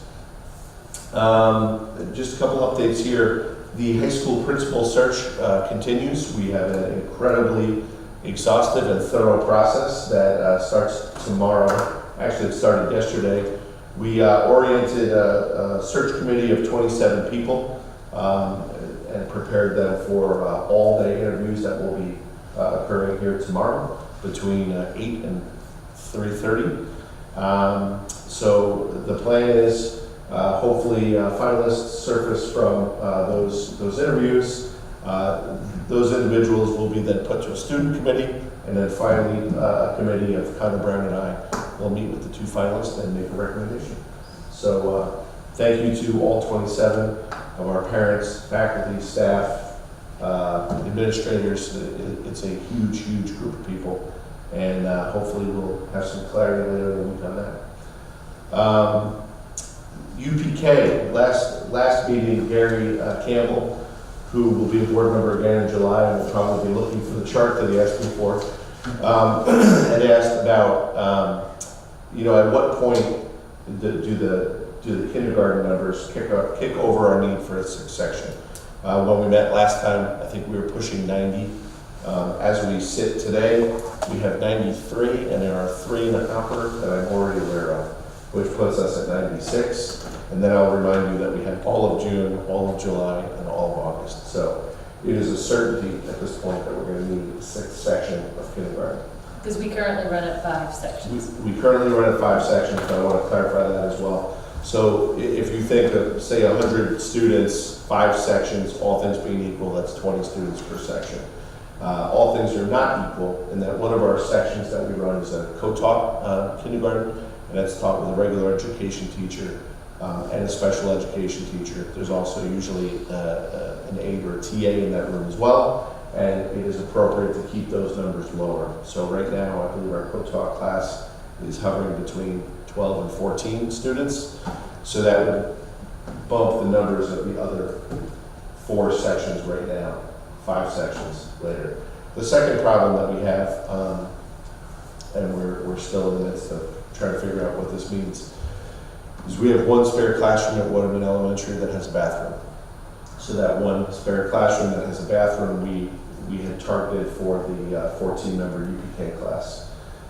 If that room is in fact used for the UPK, the only other viable space at Waterman right now is the community room that's used for a lot of the professional development and meetings that the teachers have. It's a smaller room, it's in a separate wing, and there is no bathroom. So you're either going to have a kindergarten section with no bathroom that's separated from the rest of the kindergarten, or you're going to have a UPK section separated from the rest without any in-class bathroom. And you're talking about 4 and 5-year-olds. So still problems to solve there, clearly, but in the absence of a chart, we're there. We need a 6th section of kindergarten. So when will you be posting for that? It was about Like informing the board tonight and then letting everybody know. I've had conversations with Pat about potentially moving some teachers around within Waterman, maybe possibly even into that kindergarten slot, and then we would be posting for a 1st or a 2nd grade teacher, however that all shakes out. So we're still in the process of determining who should do that, if we do it that way. Are you still allowed to do that after June 1st? I'm sorry? Are you still allowed to do that after the June 1st letter? Or is the letters of reassurance just that they have a job? Yes, that okay. you got a job. Yep. Okay, so Yep. it's not specific in what you You can be mentioned. reassigned Gotcha. any day, any time within your certification area. Gotcha. Obviously, that's not what we want for our employees, and it's certainly not what the parents want. But I know that the parents definitely don't want kindergarten sections of 23, 24, 25 kids. So I don't know what these numbers are going to go up to. We have a bumper crop of kindergartners for sure. And I don't know where it's going to stop. And frankly, with 3 months left, there's a lot of time to add a lot of kids. Typically, Connor, we watch this all summer long. In a normal year, we get between 8 and 12 enrollees between July and August. At least, yeah. So I'm hoping everybody was really early this year and was super diligent and got us their information, but I think we know a little better too that we're still going to, people move, people change districts. There's a lot of opportunity for those numbers to continue to grow.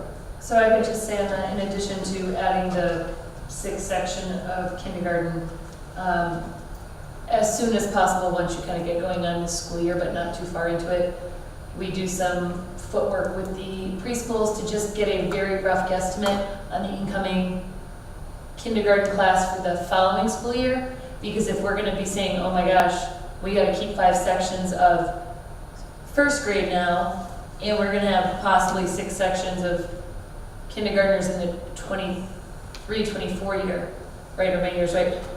These are things that we can't talk about in January, February, or March because we are already way too late. Right. So it would be great if over the summer we can just get some rough guesstimates, like looks like these 4-year-olds, there's hardly any of them, or the corn is still growing, and so yeah, you're going to be having a problem because this is a problem that is going to, these 6 kindergarten grades or sections are going to move up to first grade and take up a classroom. They're eventually going to move to second grade, and if the kids behind them keep growing that big too, the older we're you gonna get, the more reasonable it is to put more in the class. children in a class. Kindergarten especially is. But just knowing that you're telling us that we are pretty much tapped out now at Waterman, it would not hurt us to just double check that to see where we stand. Again, I know we got to get through this, kind of get this going here, but I just don't want us to be waiting until next March to realize we're going to start having some major space problems. I think part of the problem too is like the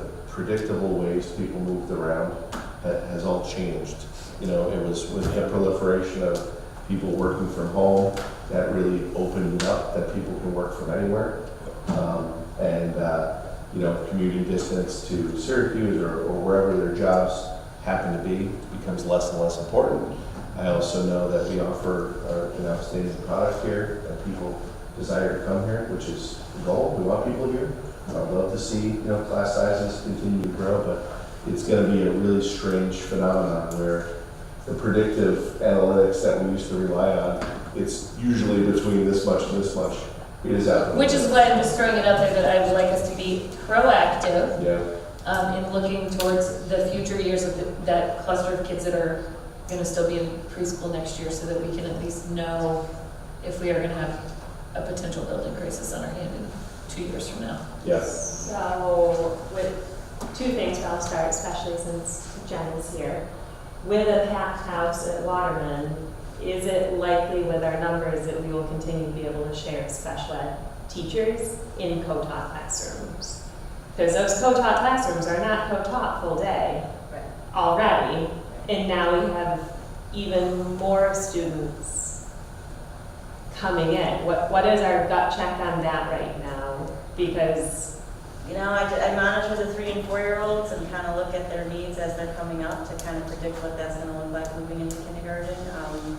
Right now, it's okay, but you know, as Eric was saying, there's no guarantee that we don't get another family moving in, and that, you know, I don't know. So, and 3 and 4-year-olds change a lot before they come to kindergarten. So, you know, we try to monitor their needs and see what that looks like at the kindergarten level. Right now, we're okay. So the plan right now would be to continue with, is it 2 special education teachers? 2 at Waterman. At Waterman, they get shared. Remind me again of how they're shared. I apologize. Between K and? 1 teacher covers K and 1. And first grade is technically the co-taught part of it. Kindergarten is still consultant teacher, so the planning is focused on the instruction at 1 for the co-taught. But there are students with consultant teacher services in kindergarten, so she's in that grade level as well. And then second grade is the other teacher covers second grade. And you know, again, we have some one-offs here and there, so there's a couple students in first grade that our second grade teacher covers. But primarily I have one in second grade and the other one is one in K. Okay. And I know you'll already do this, but please keep track of those numbers and let us know. It's very difficult to share a co-taught classroom. Yeah, that's why I target the first grade. Or well, make a teacher share among 2 classrooms. Thank you. So what's your gut check on UPK, and Have we done the math in terms of like number of 5th graders that are going into 6th grade? Is that going to open up a room? Different school, Oh, shoot, I'm sorry. But we That's okay. did discuss Still. if we put a UPK somewhere else. In some of our discussions. If we do it, I don't know where it's going to be, but can we find a place in district to house 14 students? I'm sure we can. I'm sure we can find somewhere. It may be less than ideal. Parents may have to make some decisions based on that. It may not be in Waterman at all, which again, with little people, presents its own challenges. The only space left in Waterman is the community room, so that would either be the kindergarten students that go into that room, or it would be the UPK kids that go into that room. Which is not, that is not a decision the board has to make. That is a decision that will fall on you, Pat. Yeah, we'll figure that out. So I just want to say, this is a great situation. This is not a problem. This is a great situation. Yeah. Honestly, this is an answer to the hopes and aspirations of many people in this district for a long period of time. The more people that we can have, the more kids that we can have in this district, I really believe, from having educated my kids here, having had my kids here being educated by people here, I should say, for all their school experience. The more kids that we get, the better. If we get them for 1 year, that's great. If we can get them for all 13 years, that's even better. So, great situation. Congratulations. So we have some work to do. I don't have great answers right now for where that group is going to go. These are solvable problems. So, The RFP will go out to the community. I was going to say, what was our initial timeline on that? First couple weeks of June, right, for the Like RFP. now? like now, and Yeah. then they have a very short runway.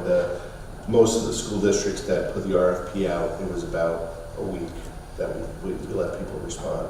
I've already been in touch with almost everywhere applicable. I think everywhere applicable. There didn't seem to be a lot of interest. I don't expect there to be a lot of interest, because that would require them to try to staff up when staffing is already such a difficult thing, and the funding is so uncertain to staff up for a year and all that other stuff. So I don't expect a community partner to surface unless I'm totally surprised. That's going to want to house it and accept the funding and own the whole process. So I don't think anything's really changed for us, other than the fact that we need to really button down where this is going to be. And if it is, that will go out next week? the RFP will go out between this week and next week. So the goal is to have that wrapped up in the next week and a half. And then at that point, we can have an idea of where we're going to house this thing, hold the lottery, identify kids, and go.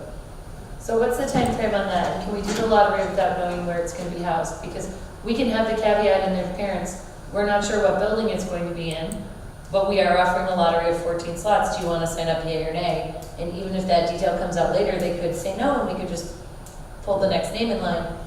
I am afraid it is already, what is it, the 10th or something? The 7th? We are going to be sitting here on July 15th saying, hey, we hope to get the lottery out by the end of next week. It is too late at that point. The plan is always the month of June to pull the lottery. So hopefully by the end of June and July, people have an idea where we're going to be. So is it fair to say that by June 15th, and I am pulling out a date, and that might be unfair, but I'm going to do it anyway, that by June 15th or June 20th, you can commit that we're going to say, here's the lottery sign-ups start today, and they close in 5 days, get your name in, or lose your chance? I would say, I'm a little reluctant to say the 15th, Okay. but the month of June, certainly. So by July 1st, the lottery will have happened, be closed, and there'll be a list of That's students. the goal, is to get this all done in the month of June, yes. Is there a location in State Street that I mean, there are the no other locations that have a back room or classroom. No, the only place So that would be really- applicable is Waterman for that.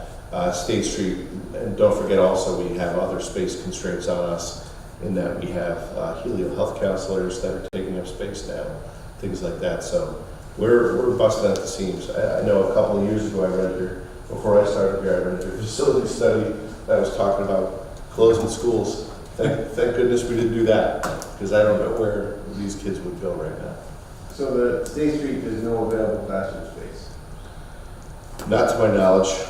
And then we have building projects still going on at the middle school. We have, vacant spaces, but they're construction and storage and lay down areas for the, $20+ million of work that are about to start over there.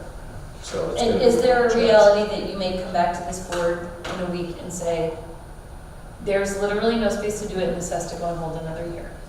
That is very much on the table. I know there's a lot of reluctance and a lot of apprehension from the Waterman staff about the appropriateness of where to house this thing. I think some of the concern comes from too. So I want to double tap on that for a second, because we have repeatedly asked you, where is Pat on this? How are they feeling about taking this on? And up until now, it's been pretty positive. There's So- reluctance in that we have all these new kindergartners coming in. When we were talking about that one kindergarten space, the conversation was a bit easier. Now when we're talking about taking this other space over, and maybe that's the best we can do, and maybe we walk kids back and forth and we have to hire another aide to shuttle kids back and forth or whatever it is. But we'll figure that out. We're not going to figure that out here and now tonight, but it is doable.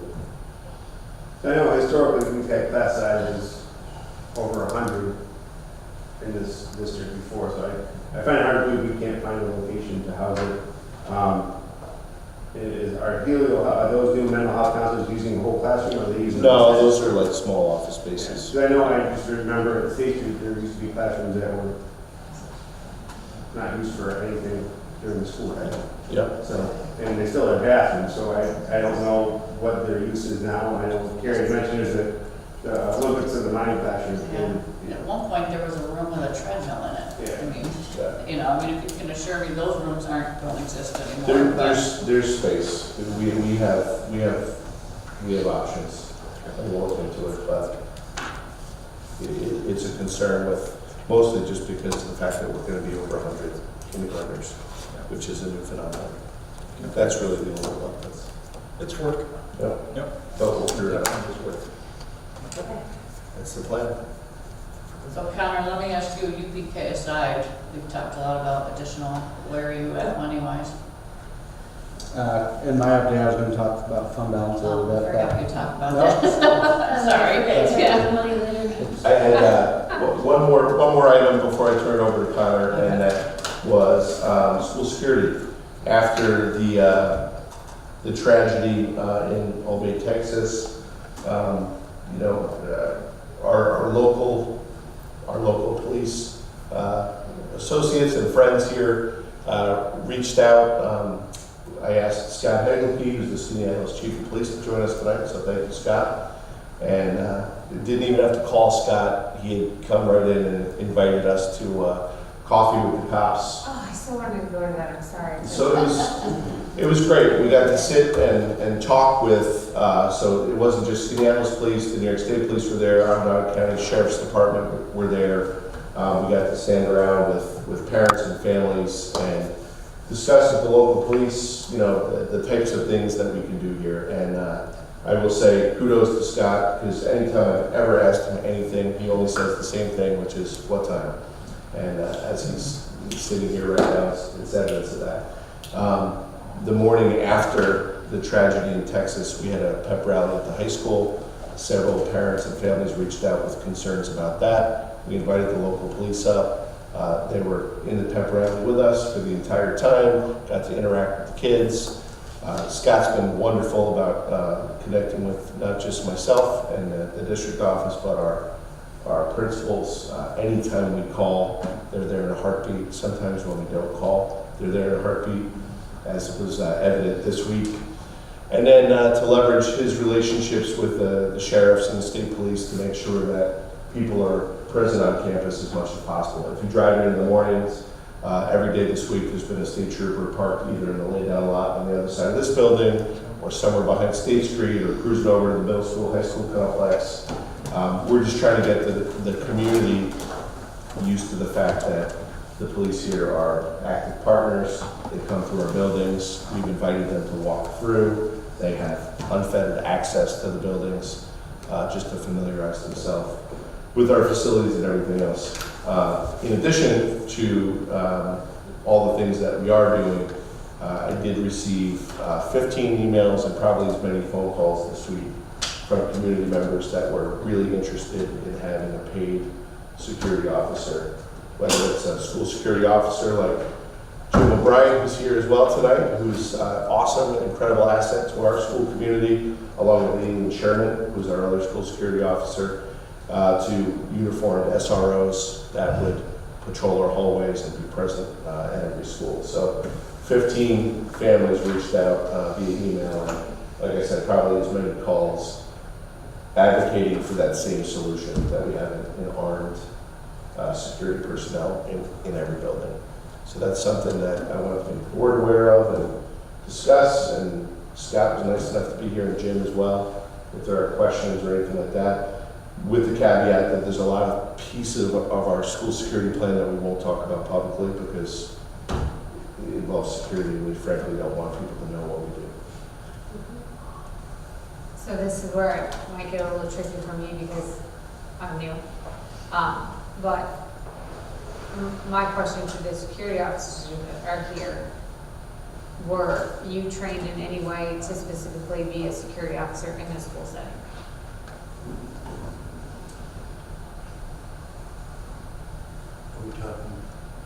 If you guys want to answer, that's fine.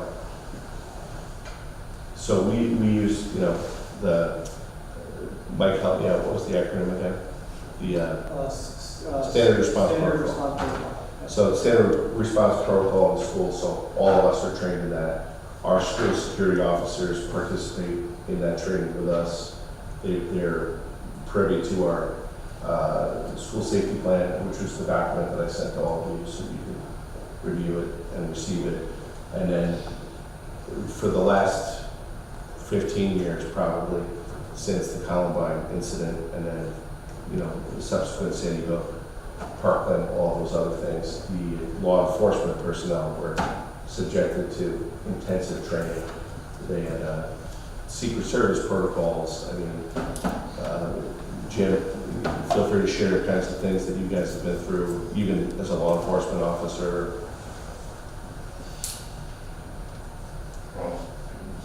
Scott started together for years with the state police, and that was part of our training.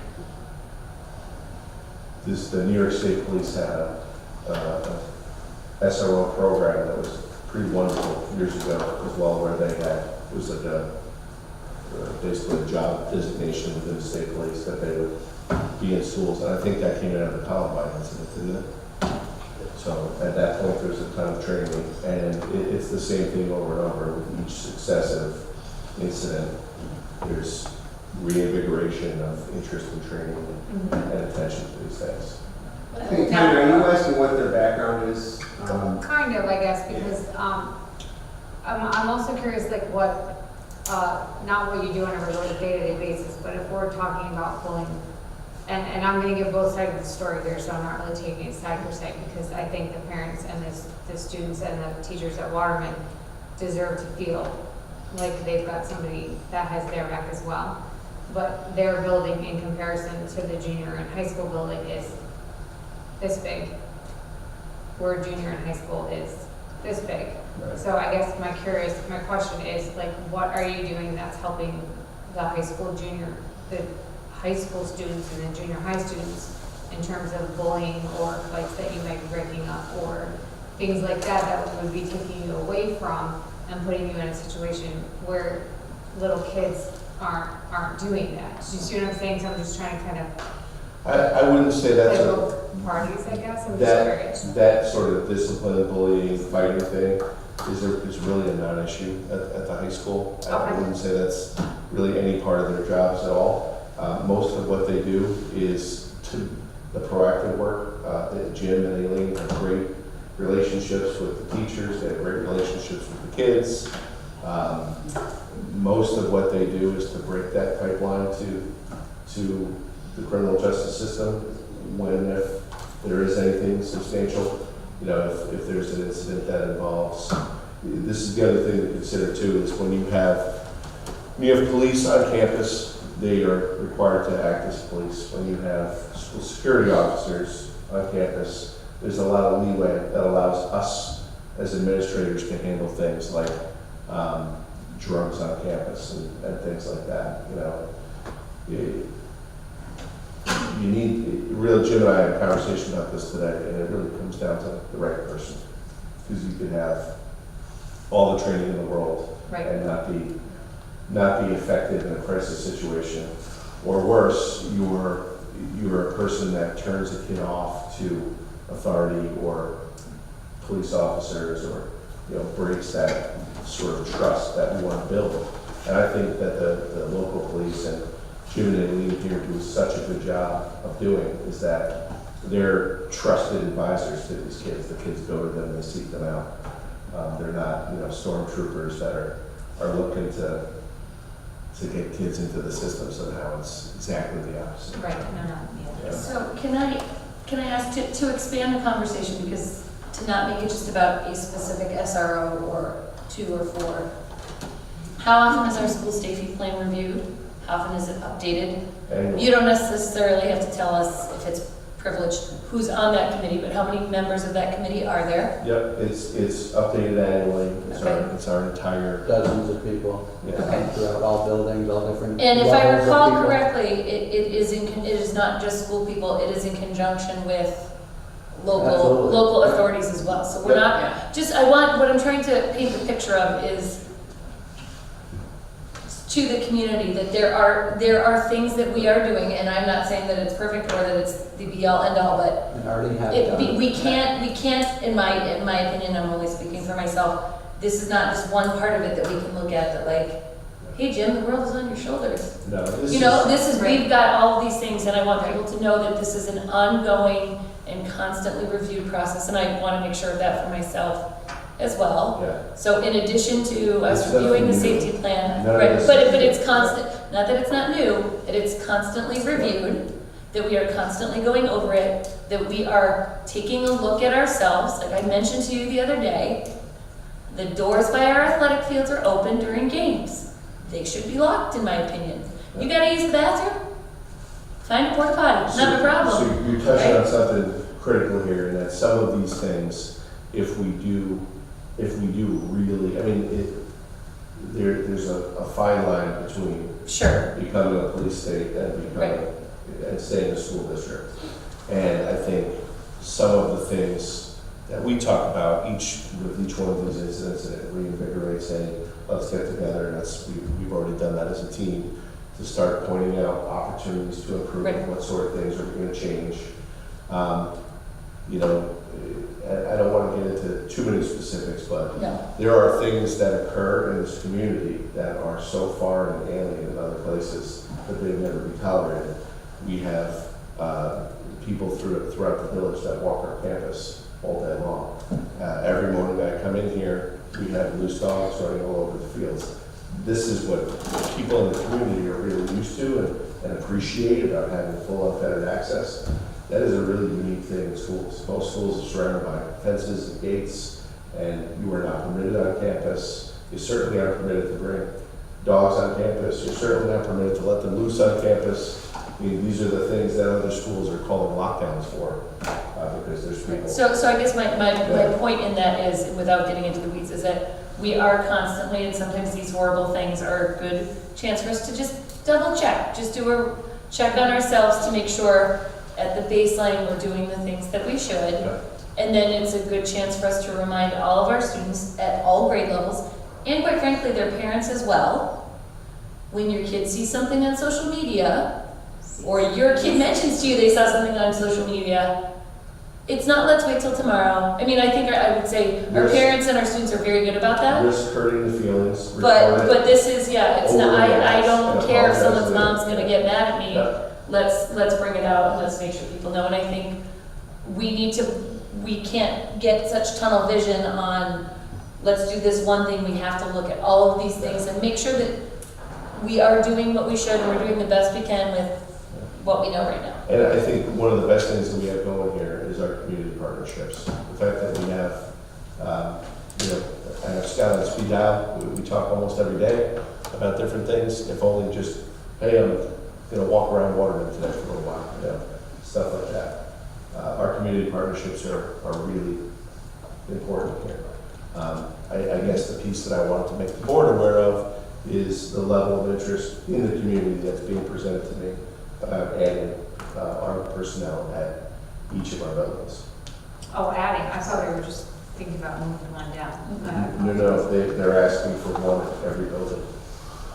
Because right now we have two at the high school, right? No, they currently. Right now we float. have two that travel. Oh, okay, I amongst apologize. I campus. thought we had two at the high school and one at the state. But alternating as well, so. So we have two part-times, so one of them, very rarely are they both here at the same time. When we have big events, we'll bring big football games or things like that, they'll be here, but we're basically one for the campus. Yeah. So they cover all the buildings. It's Which like one is full-time. typical. My sister said she is a teacher and there's one for 8 different buildings. Like Danielle said, the biggest piece for my sister was that the teachers get trained appropriately. That we have a great intercom system to notify, how to apply lockdown, Tested that all today. kind of stuff, yeah. Thanks, Mr. Cracciato.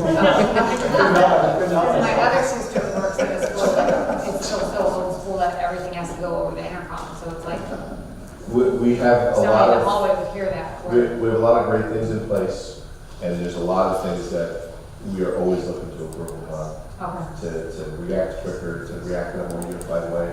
And a lot of it has to do with turnover, really. A lot of the administrators have sat here and had these conversations with 6 or 7 different superintendents, with 6 or 7 different opinions on how it should be done. And so we're really working on getting everybody on the same page and having a consistent lockstep approach.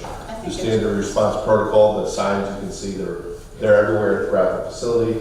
A lot of that stuff exists, but then let's not forget, for the last 2 years, school security had nothing to do with violence. It doesn't. Germs and. It also, Yeah. most of these occurrences happen within 5 minutes. Yeah. They're overlapping. The other thing I'd like to say, just before you go, is that we really acknowledge that the best, an ounce of prevention is worth all of the mental health work that we've invested in, all of the coordinated community connections that we've made with Helio and Access and all of these other services that we've flooded the district with this year, is in an effort to tamp out any of these problems long before one of these things turns into a violent incident. That being said, you're never going to catch everything. There's also, I think, a dangerous assumption sometimes that once a child or an adult is in counseling, that the problem is solved. And that is not the case. No. It is Well, often. and there's a dangerous assumption too, and Yeah. the SROs are gonna be the hero and fix everything. I mean, not fix everything, but if there's an occurrence, then. Yeah, we want to do everything we can to make sure that never happens to you, Right. Now- but also be prepared for this. I have a question for Scott before he leaves, and I know this is the security officer sitting, and if I'm out of bounds, you can tell me to be quiet. And I watched the last 12 board meetings that have been posted, and this hasn't been addressed. But I'm just curious if it's just in the curriculum, or if we have cops that are actually coming to our children and talking to them about stranger danger within the comfort level of each grade level. Because if I had a nickel for every parent I know that doesn't want to have a stranger danger talk with their child because they don't want to scare their child, that scares me, that we might not be teaching our children about stranger danger and safety. We do a lot of that work, not necessarily through the police, but we partner with McMahon Ryan. At the middle school, we're doing peaceful schools. At the high school, We've had a number of different speakers come in and talk to the kids, so all, to your point, in an age-appropriate sort of way. And then on top of that, our counselors, our school psychologists, our social workers, our coordinators, all of the Helio access, all of those different services, they're not necessarily provided by the police. But what I will say is that even when the kids make it very difficult, as we experienced this week, our local police do a great job of making connections with the kids, the families, and really taking the time and the care to get to know those individuals and to let them know that they're an advocate for them. They don't want to see them in the criminal system somehow. I'm sorry, I didn't pick up. No, you really, bridged what I was about to say, how, last meeting we really talked about the accolades of what Kristen Moses has brought into our district as far as mental health. And really, I was just going to say, what can we double down over the summer or in September with teachers about how to make those connections with kids and make sure that they really do feel tethered to their district, their classrooms, their peers, their community, everything. I had a question about whether or not teachers have been trained in an active shooter situation and whether or not they would want that. So we talked about this as a team, and I know this training has occurred here, and it was in excess of 2 years ago, before I got here. Okay. There are really good providers out there, and I'm sure you know exactly what I'm talking about. And there are some really in-your-face, upsetting, intense providers.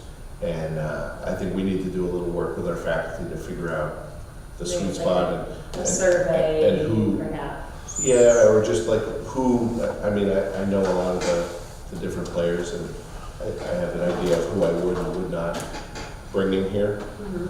Some of it's really academic and heady, and some of it is we're going to put you in classrooms in a scary situation and show you how to react. And I think the sweet spot is somewhere in the middle.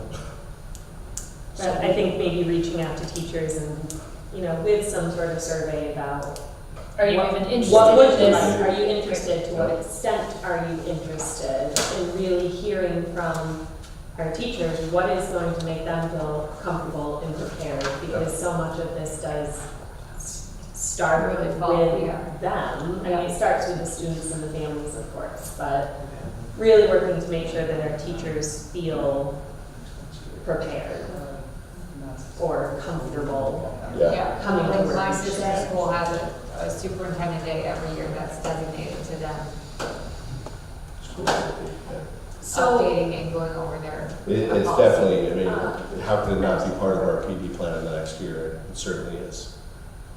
And then the other, and again, this is just my opinion, if we're talking about, money towards SROs, I would be curious to hear from like the high school counselor team about, for example, like what is their need, and really taking it back to more of that, the mental health and making sure we have the staff to make connections to kids so that we are servicing all of the kids and not just focusing on the worst case scenario, which is horrible, but it is also rare.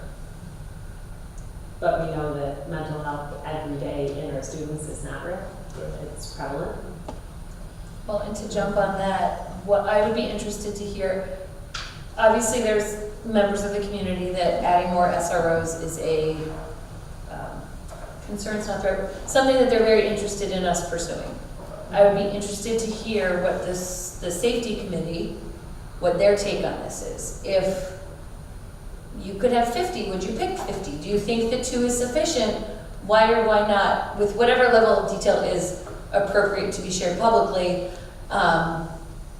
Because I feel like if these are people that have worked on this safety plan and they are part of a committee that meets regularly to discuss it, I think their insight is really valuable, because if in addition to community members saying we would like this,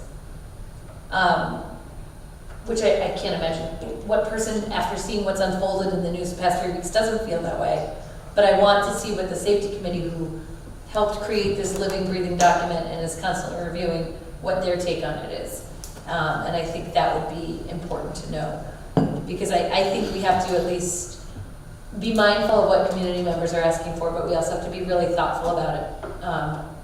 And to Amanda's point, make sure that we're putting our resources where the need is. And if that is where the need is, then absolutely it should be considered, but I think we need to kind of reach out to other groups, including the school safety committee, to get some info first. Well, the school safety plan just does not involve violent incidents. It's a lot more encompassing than that. We have other hazards in this community that are addressed in that plan. And to Daniel's point about SROs, we need to, as a district, decide, do we want school resource officers or do we want security? So that's a huge point that Eric brought up, and I think people got that, is having a school resource officer that's either through the Scales Police Department, the Sheriff's Department, or the state police, or do we hire retired officers that we presently have that fall into the school security part of it? So there's a difference there. I also don't think we need to choose. I think we can have both. Right, but there's a financial obligation to that, and no money, being prepared, the money's not the issue.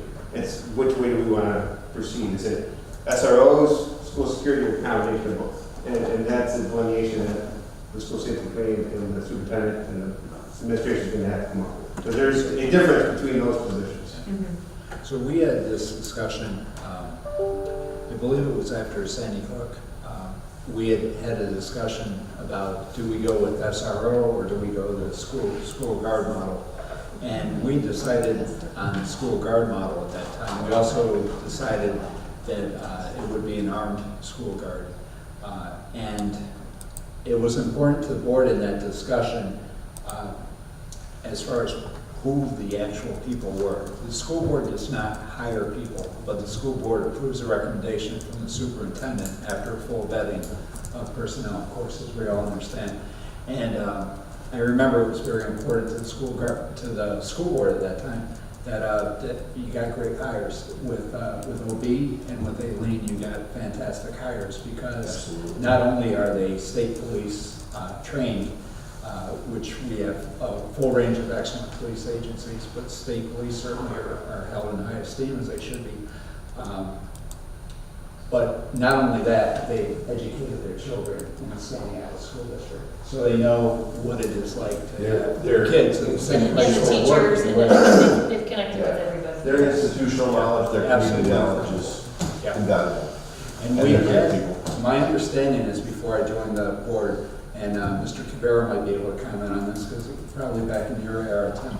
But we had SROs at one time, or an SRO that was cut back at the time of the financial downturn that hit 2008, 2009, earlier part of the last decade. You hit the nail on the head, whether it's an SRO or an SSO or an SBO, it's the person.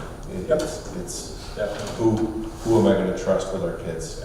And then as you Jim and Aileen, can't ask for two better people than Jim and Aileen. They're wonderful. And then the alliances that you have with people like Scott and just the area police agencies, absolutely critical. So And I think also, I was just going to say, really valuing the custodians who are often, invaluable. They know these buildings in and out. They know, the kids, the teachers, the building. We just put some more resources into custodians, and we can also rely on them, train them, but they know these. And they often get overlooked, but they're the first ones to notice when something is awry. They do, and they're the first ones to notice if the door is left half open, or so really making sure that we as a community value the custodians, train them. I will give you a real life example of this, is that if you saw in the paper the individual from former employee that was prosecuted, that whole prosecution came to be because one of our secretaries cared enough to say something. She cared enough to notice, to be paying attention, and something just didn't feel right, and a comment was made, which started an investigation that definitely kept kids in this community safe. So, spot on. It's everybody. It's no matter what role you are, care enough to be vigilant, care enough to say something. Even if you risk hurting somebody's feelings, we'll deal with that on the back end. That's easy. But to wish you had done more is what I don't want anybody to feel like. This may seem like a small detail, but I'm trying to go back into my memory bank of all the times I visited my kids' classrooms. Do the staff have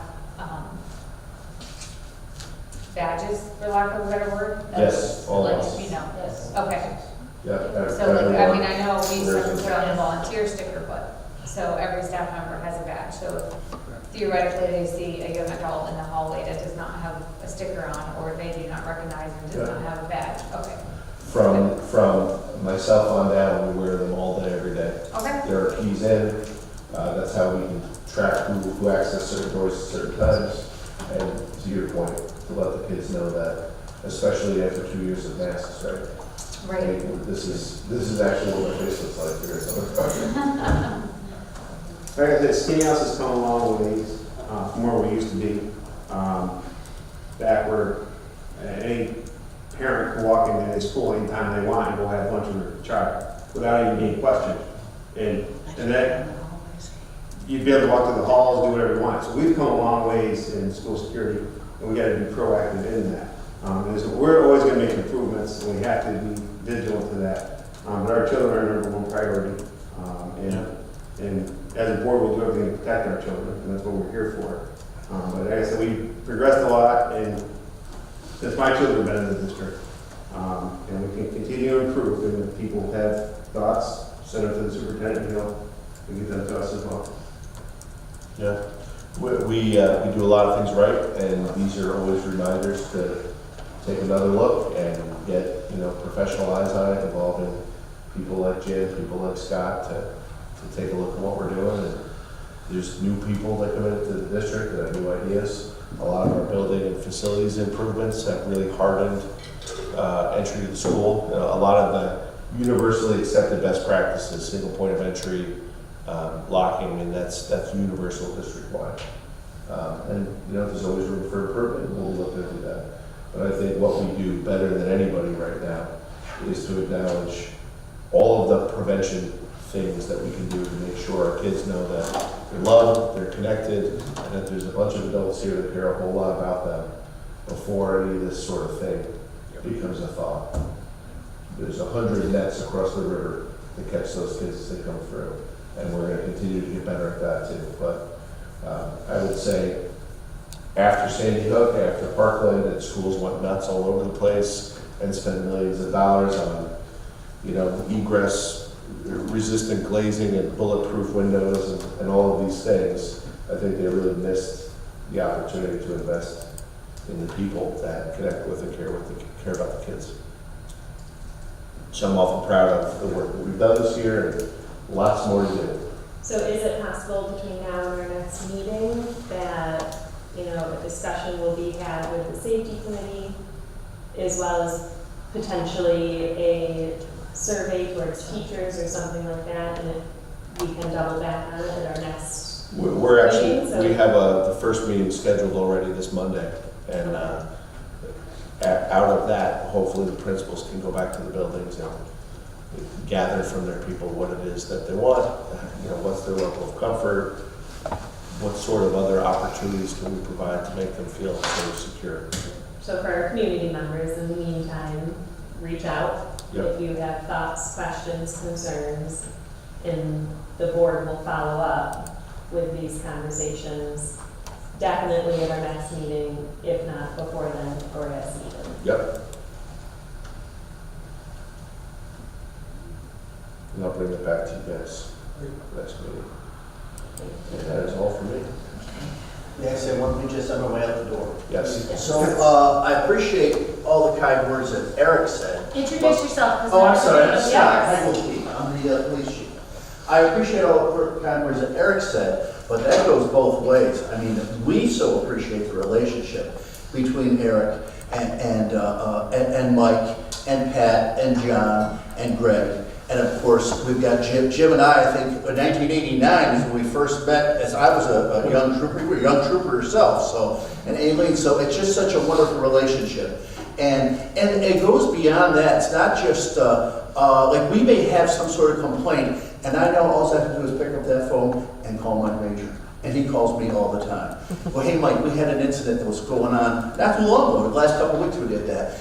And Mike will bring that kid in and just have word with him. Even if it's not going to be any police action, which is great because we don't need that, but he'll bring him in and have a conversation with him. So it's a wonderful relationship we have. I appreciate Eric being there the other day. We had our coffee at the top. We had 50 or 60 people came, and there were some parents that were concerned, and of course this is right on the forefront of their minds. So it was wonderful. It was wonderful. We appreciated the fact that people saw us together because that's the relationship that we have. So it really is great. When we look forward to myself, I'm usually the one that's I bring people forward. We're going to hire them in front of the village board. I look for the right people as well. So if there's ever a discussion about SROs, I can guarantee you I will be committed to the right person. And we will have that conversation. It won't just be, it wouldn't be a decision just that I would make anyways. We recently hired 2 people. One used to be the SRO here in Skaneateles, Percy Clark. Good man. So Percy's a retired trooper. And then I also just hired Jamie O'Brien, who's a retired Syracuse police officer, who's a Marcellus School resource officer. So, I look for people that fit the community. So we would never, that would be at the forefront of our mind. And also not looking for just, who's going to be the right fit today, but who's the right fit tomorrow. Because, I won't be here tomorrow, right? So there's going to be some day that I won't be here. Eric won't be here, but I can guarantee that we're going to work together to make sure that we're not here, that the people that we talk about, if that came to that discussion, would be the right fit even when we're not here. So thank you very much. We really appreciate the relationship we have with the school. Also, not only, once in a while, I like to stop by and see the principals just to say hello. And even the day after Texas, I personally was out at Waterman, and our whole goal is just stand there with a smile on our face. Thankfully, the little guys and girls don't really know what happened, but just to stand outside with a smile on our face, put the uniform on, have a smile on our face, so when you come to drop your kids off, you can say like, okay, kind of like the whole thing, if the pilot's looks nervous, you're going to be scared when you're on the plane. So that's why Eric and myself and the principals, we stand out there with a smile on our face, and hopefully gives somebody a piece, just a little peace of mind. It's a pretty cool thing when we don't even have to ask, and you're just there. So that's awesome. Well, and again, that's a two-way relationship, and we really appreciate it. So thank you very much. I'm glad I got to meet you. The only other thing I want to bring up is even we've met with Jen Whipple and Chris Vigiano just so they know who we are as well. And of course, when a tragedy strikes, it is a great reminder for us to tighten things up a little bit. So as far as the police department goes, we're going to make sure everybody's here, get everybody to come through, make sure that it's time to do another tour for people that maybe haven't gone through the school. We have a couple of new employees, right? So get them here to tour the school. But not only that, but to go over the terminology that's, what's a lockdown, what's a lockout. It's a good reminder for us to go through and just refresh ourselves about the school. We'll get you all your key cards, your keys, everything you need. Absolutely. So thank you again very much. Appreciate the relationship, and we'll continue. Thank you. Have a nice night. Thank you. So one more final plug that I want to say, following up a totally different topic on BOCES presentation is just, and I'm sure it's already on your radar, I know this about you, but whatever we can do to break down that stigma that I would say is definitely still there, and how can we make sure that it's not just the kids who want to go to those programs speaking up or seeking out the school counselor and saying I'm interested in that, because there's definitely a feel, I think, from some kids and families that I know that, those kids really they don't get tapped for those programs necessarily. It's if they speak up, they seek it out, they have a family member who is in that career, and you know, we sit here and we say it's a state-of-the-art facility, and if our kids only knew what they could do or get their hands on or find a passion, and yet how are we really putting that information in the hands of kids and not putting it on How are we them? putting that information in the hands of our staff that is working with our kids and building these relationships? When was the last time, and this is a loaded question, I don't know the answer, that members of our high school staff went over to BOCES and walked around while kids are in school and saw what's happening, so that maybe they could also recognize, oh my gosh, I gotta go back and tell Tom about this, he would love it.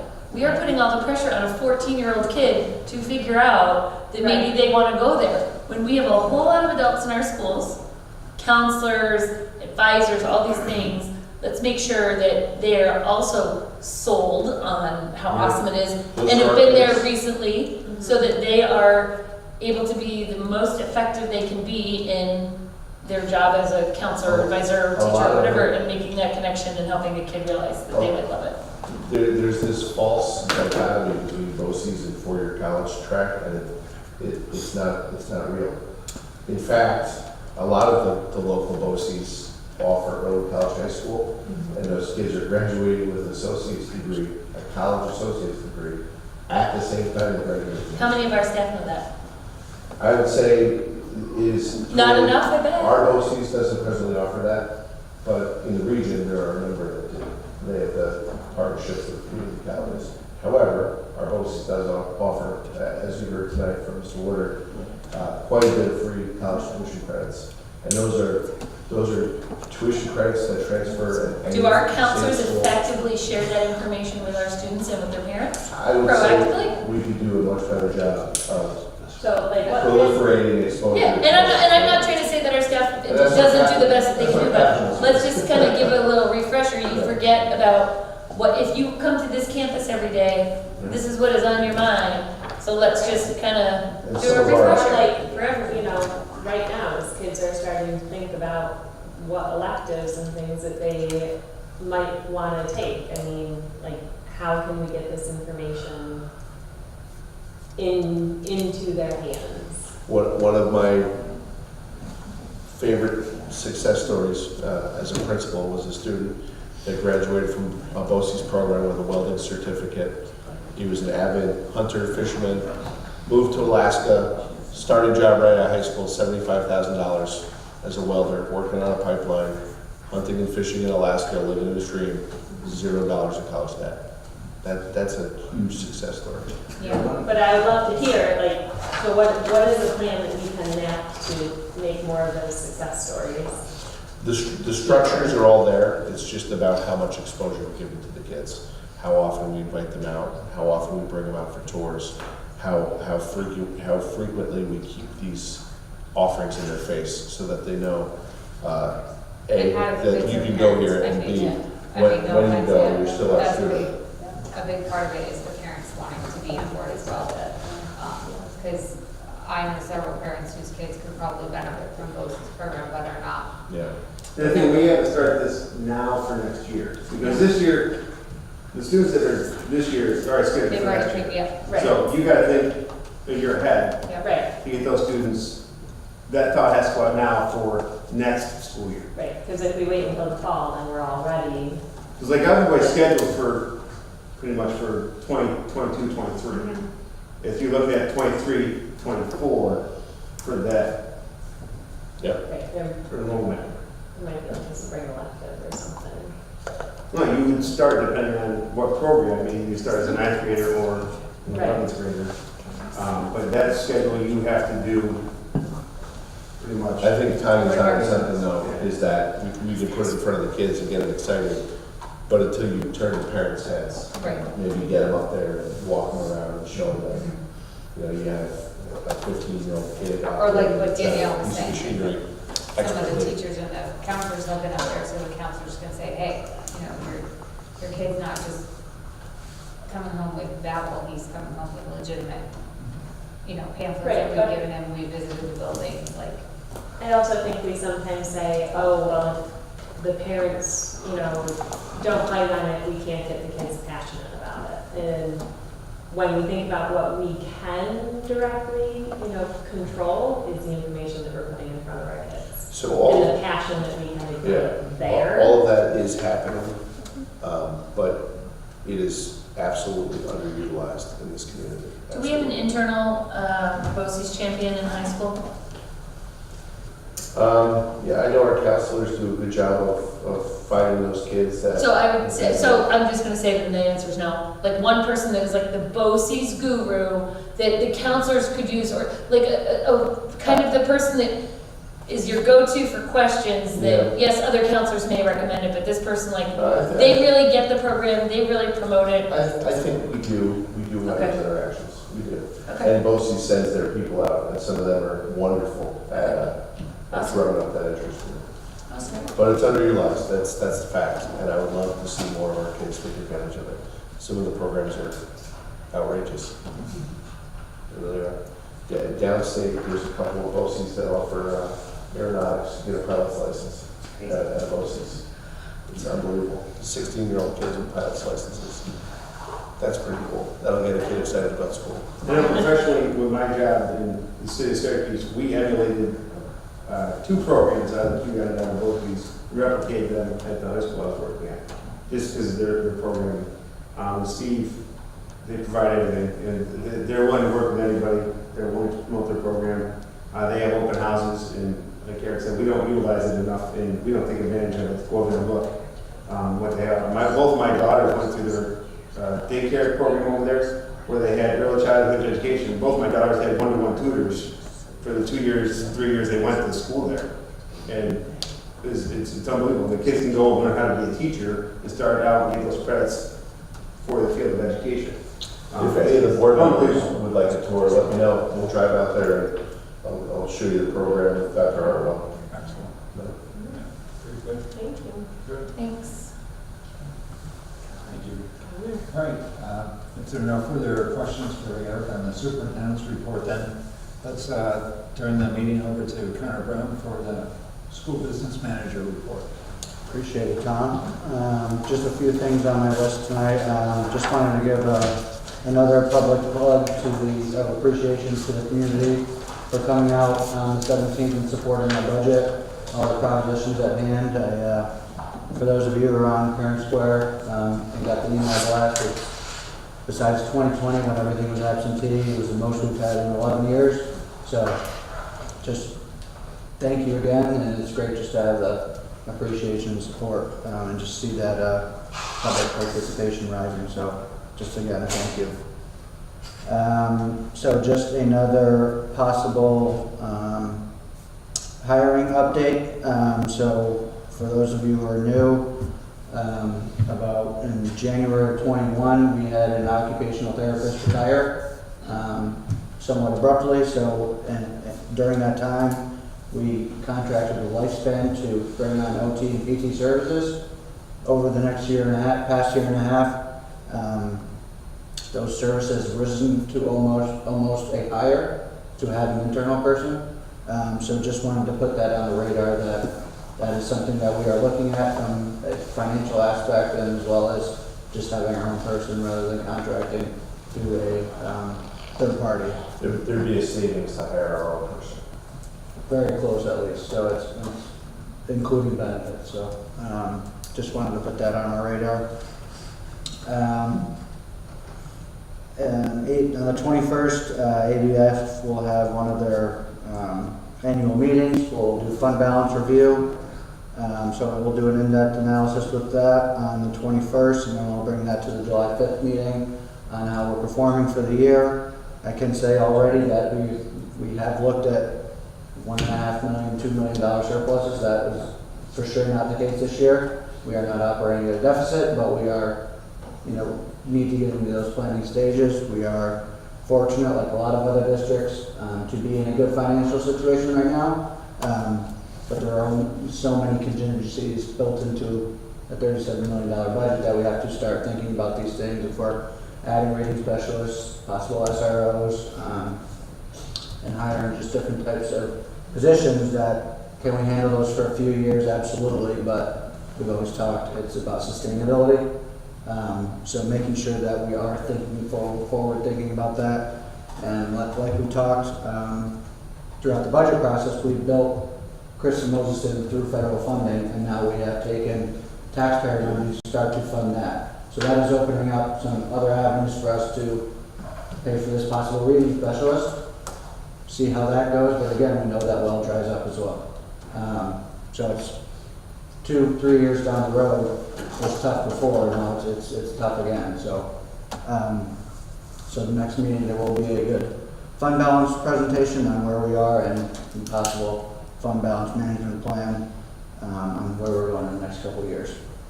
And then bringing up ABF committee, Tom Land has been an active member of that committee. So just to put on the other board's radar, we will be asking for another member. So we have Danielle and Gary, who's not technically on right now, but he will be on basically after this meeting. So just ponder it. It's nitty gritty in numbers, but it's good stuff and has effect on our kids and our. Maybe Tom will consider joining the ABF committee as a community member. We might let you take like a month off, but you can Just when you thought you think were about it. Think about it. But so internally, try to talk about that if anybody's interested in jumping on. So we have 3 board members and currently right now only 2 community members. So and then myself and Eric as well. So. Talking about federal funding, ARP and CRSA funds, the state requires us to have biannual evaluations of how we're spending our money. Is it working? So in the next month and a half, we will have meetings about that. We'll push it out. There'll be probably a night meeting as well as a morning meeting so people can attend to both. Those who can't make the morning meetings can go at night or vice versa. So we want to hear the community's feedback, what we're doing with these funds that we just built in for Kristen Moses. So we are having active talks about that. What are we doing with the money? How is it going? And reevaluating. Like we always said, there will be amendments throughout this process. It was just the initial funding and application that we had to do initially. So we last previously did this in January and February. So we'll be doing it July, August type of timeline. So that was all I had. Thanks, Connor. Anybody had any questions? Questions for Connor on his report? No, this time. Thank you, Connor. Appreciate it. If we're ready to continue on then with new business, I'd like a motion to group items A, B, and C together. This would include the accepting the resignation of Elizabeth Bill in favor of her taking a position on later on here, which we'll discuss in a moment. Accepting the retirement of Maureen Jarvis, science teacher, effective on July 1st. And then it's also substitute and temporary appointments. And this is for Anthony Miller. And the roles are substitute teacher assistant, substitute teacher aide, and also tutoring tutor role for Anthony Miller. Same things for Allison Helwig. And then it's for the appointment of Joshua Harris as mentor for Robert Brown for the coming school year. So moved. Second. There's and then there's also probationary and job rate appointments, and this then covers Elizabeth Bill, moving to Texas 2, and it's the appointment of Patrick McWayne as groundskeeper, and then it's probationary appointment of Alyssa Curley as school psychologist. So now we're ready for that motion. So moved. Second.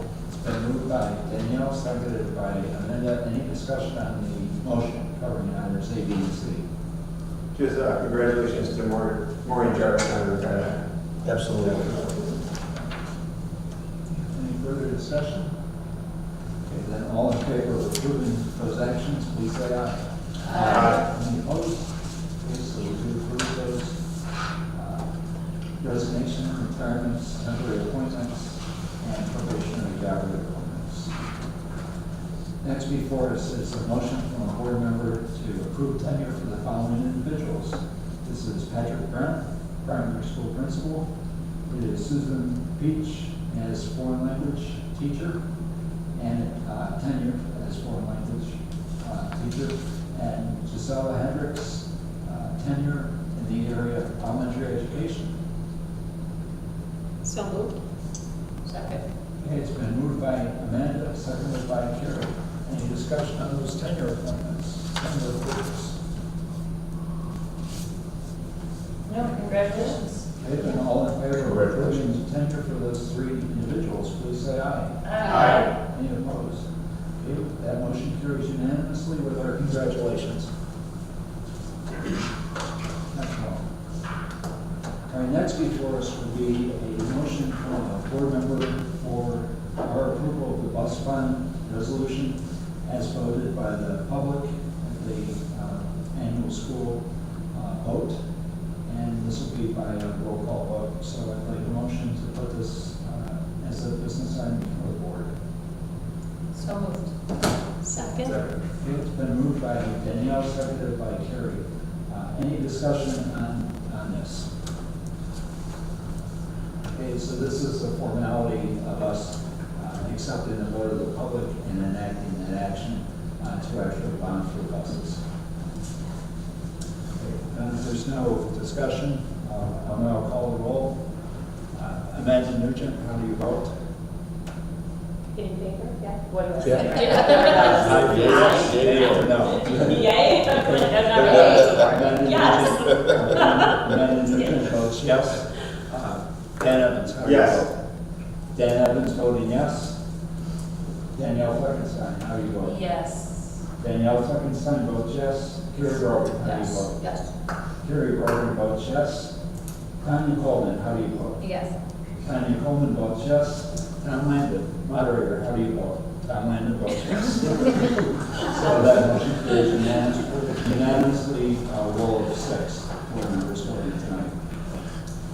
Okay, next is a motion for our acceptance of the Teachers Association Memorandum of Agreement with Brian Hart.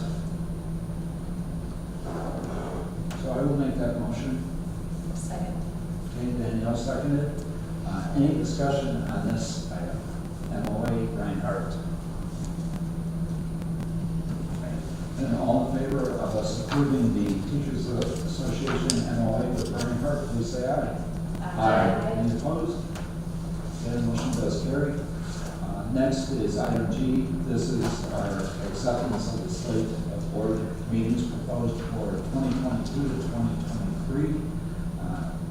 So let's have first a motion for our consideration of those meeting times, meeting dates. The dates were already set, correct? This was a continuation of discussion from last time about potentially amending start times. We have set it right now. We discussed 6 and 6:30. I didn't know if there wanted any changes. Okay, thanks for that clarification. So is there a desire from board members to start our meetings at 6 instead of 7? Or potentially 6:30 instead of 7? And then presumably for meetings where there's an executive session proposed, it would be an hour earlier. Right, so than those that would be a start. question. I think I would love 6:30 if that would be feasible for the rest of the board. If you notice, by about 8:30, I'm just like, I know, it's tough, because the late nights are tough, it's also. But I don't know if you guys can get here after work, that's what. Tough, that's what I was gonna say with the work schedule. I mean, I could probably get here for executive session as early as 5:30, definitely not by 5. No, 5's too early. Yeah. Even 5:30, I think, could be tight sometimes. Winter travel. Yeah. So. Dan, what are your thoughts? I mean, I prefer to keep it at 7, but I can do 6:30. This might be some work commitments that I might not be able to get here in time. 6 won't work. No, 6 is too early. Should we try 6:30?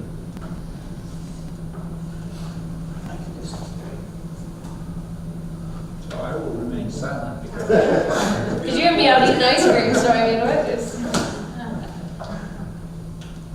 I mean, you guys have a further commute, work commute, so it's really, on you guys to decide, sort of.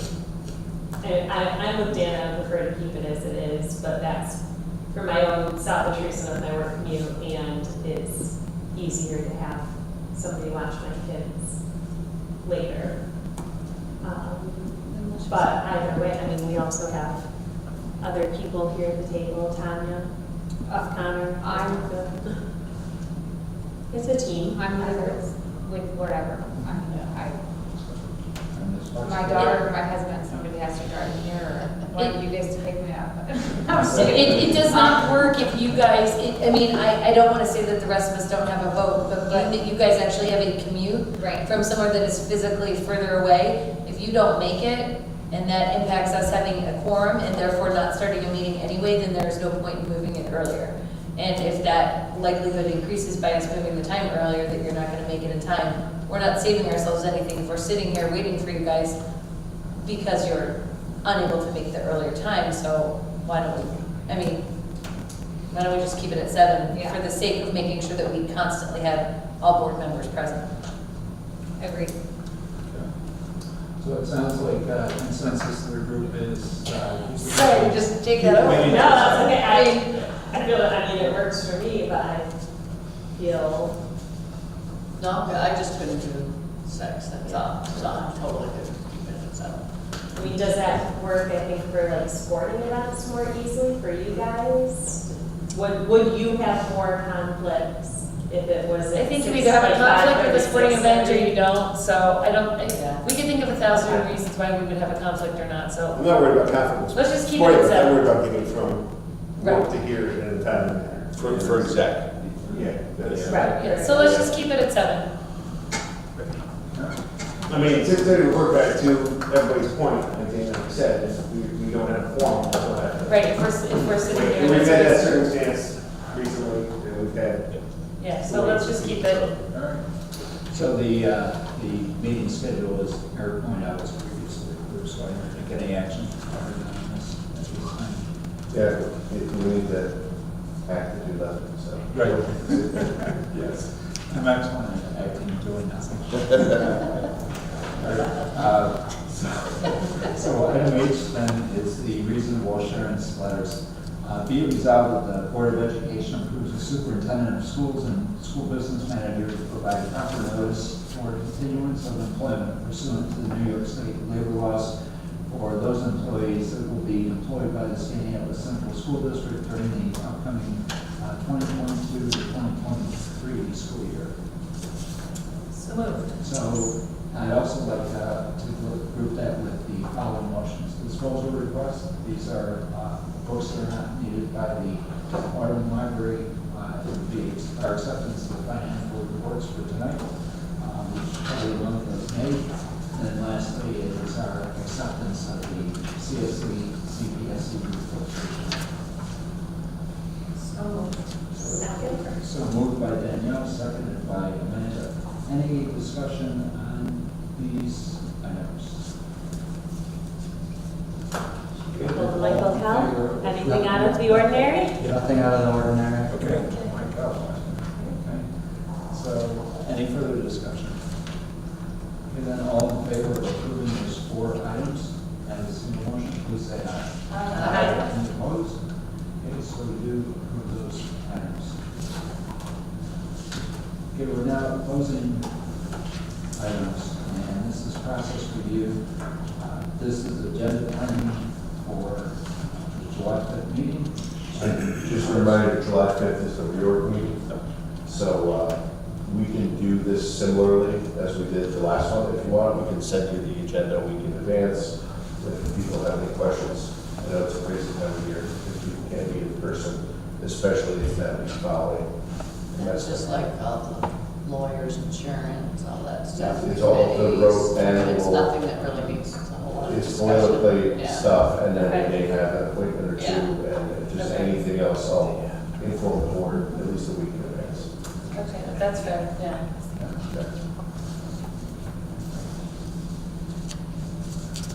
And also, I'm remiss in not having pointed out earlier, board member Tim Cabrera is here tonight. Tim will be joining the board as of July 4th, so Welcome, Tim, and congratulations. Thank you for being here tonight. So we are now at, if there are no announcements, we're now at the second opportunity for public comment. So if anyone would like to say any words to the board before we close tonight, now's a great time.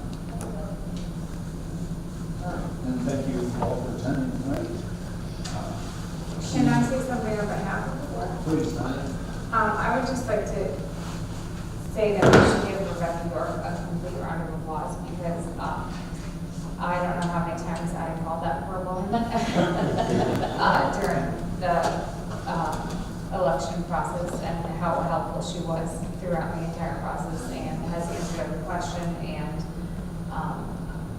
she's just been terrific. So I don't think she gets enough, probably even enough credit at all. She's the one that you hear typing in the background of the school board meetings. If you're blind, especially, you can hear the typing.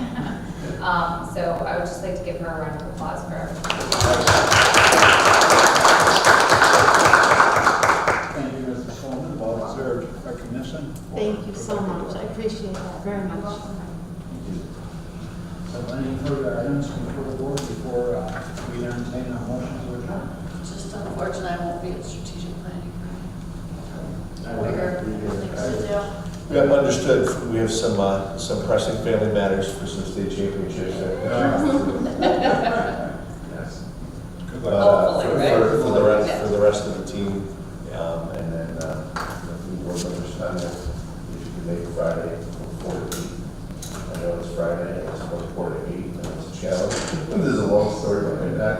I'll fill you in later, just to let you know a little bit more about what it is, and then Tim as well. I think you were on the committee already, or no, your daughter is. My daughter. Yes, but I'll be at Seabreeze, I guess. Okay. Oh, you poor fool. You chose wisely. Just wanted to extend the invitation. But thank you, that's what I said this. So 4 to 8 here? 4 to 8 here on Friday, yes. Okay. Yeah. Do you need anything? Let me know. We'll figure it out. No, I think my husband works the night shift, but my daughter conveniently can drive now, so. Great. I will be there, but definitely not at 4. Okay. My buses don't roll out till 3:45 at my school. I'm also going to do my So- best to make sure none of you are there at 8. That would be lovely. I'll but try my hardest. I will get here when I can after work, so don't hold anything up on me, but know that I will be there. I appreciate it. Thanks. I know Friday's difficult sometimes. I would just say just one last thank you to Tom, just for the 12 years. Yeah, it has been such a treat, such a treat, and you will be very much missed. No, not at all. Catherine. Yes, you will be. You will be. Catherine Carlson is going to call you tomorrow about the David Untitled Chapter board. Okay. I would almost guarantee it. Interesting to learn more about that. So if there's no further business before the board tonight, then I'd entertain a motion to adjourn at 9:52. So moved. Second. Okay, all in favor of adjournment, please say aye. Aye. Any opposed? You're adjourned. Thank you, everyone, for attending. Thank you, Tom.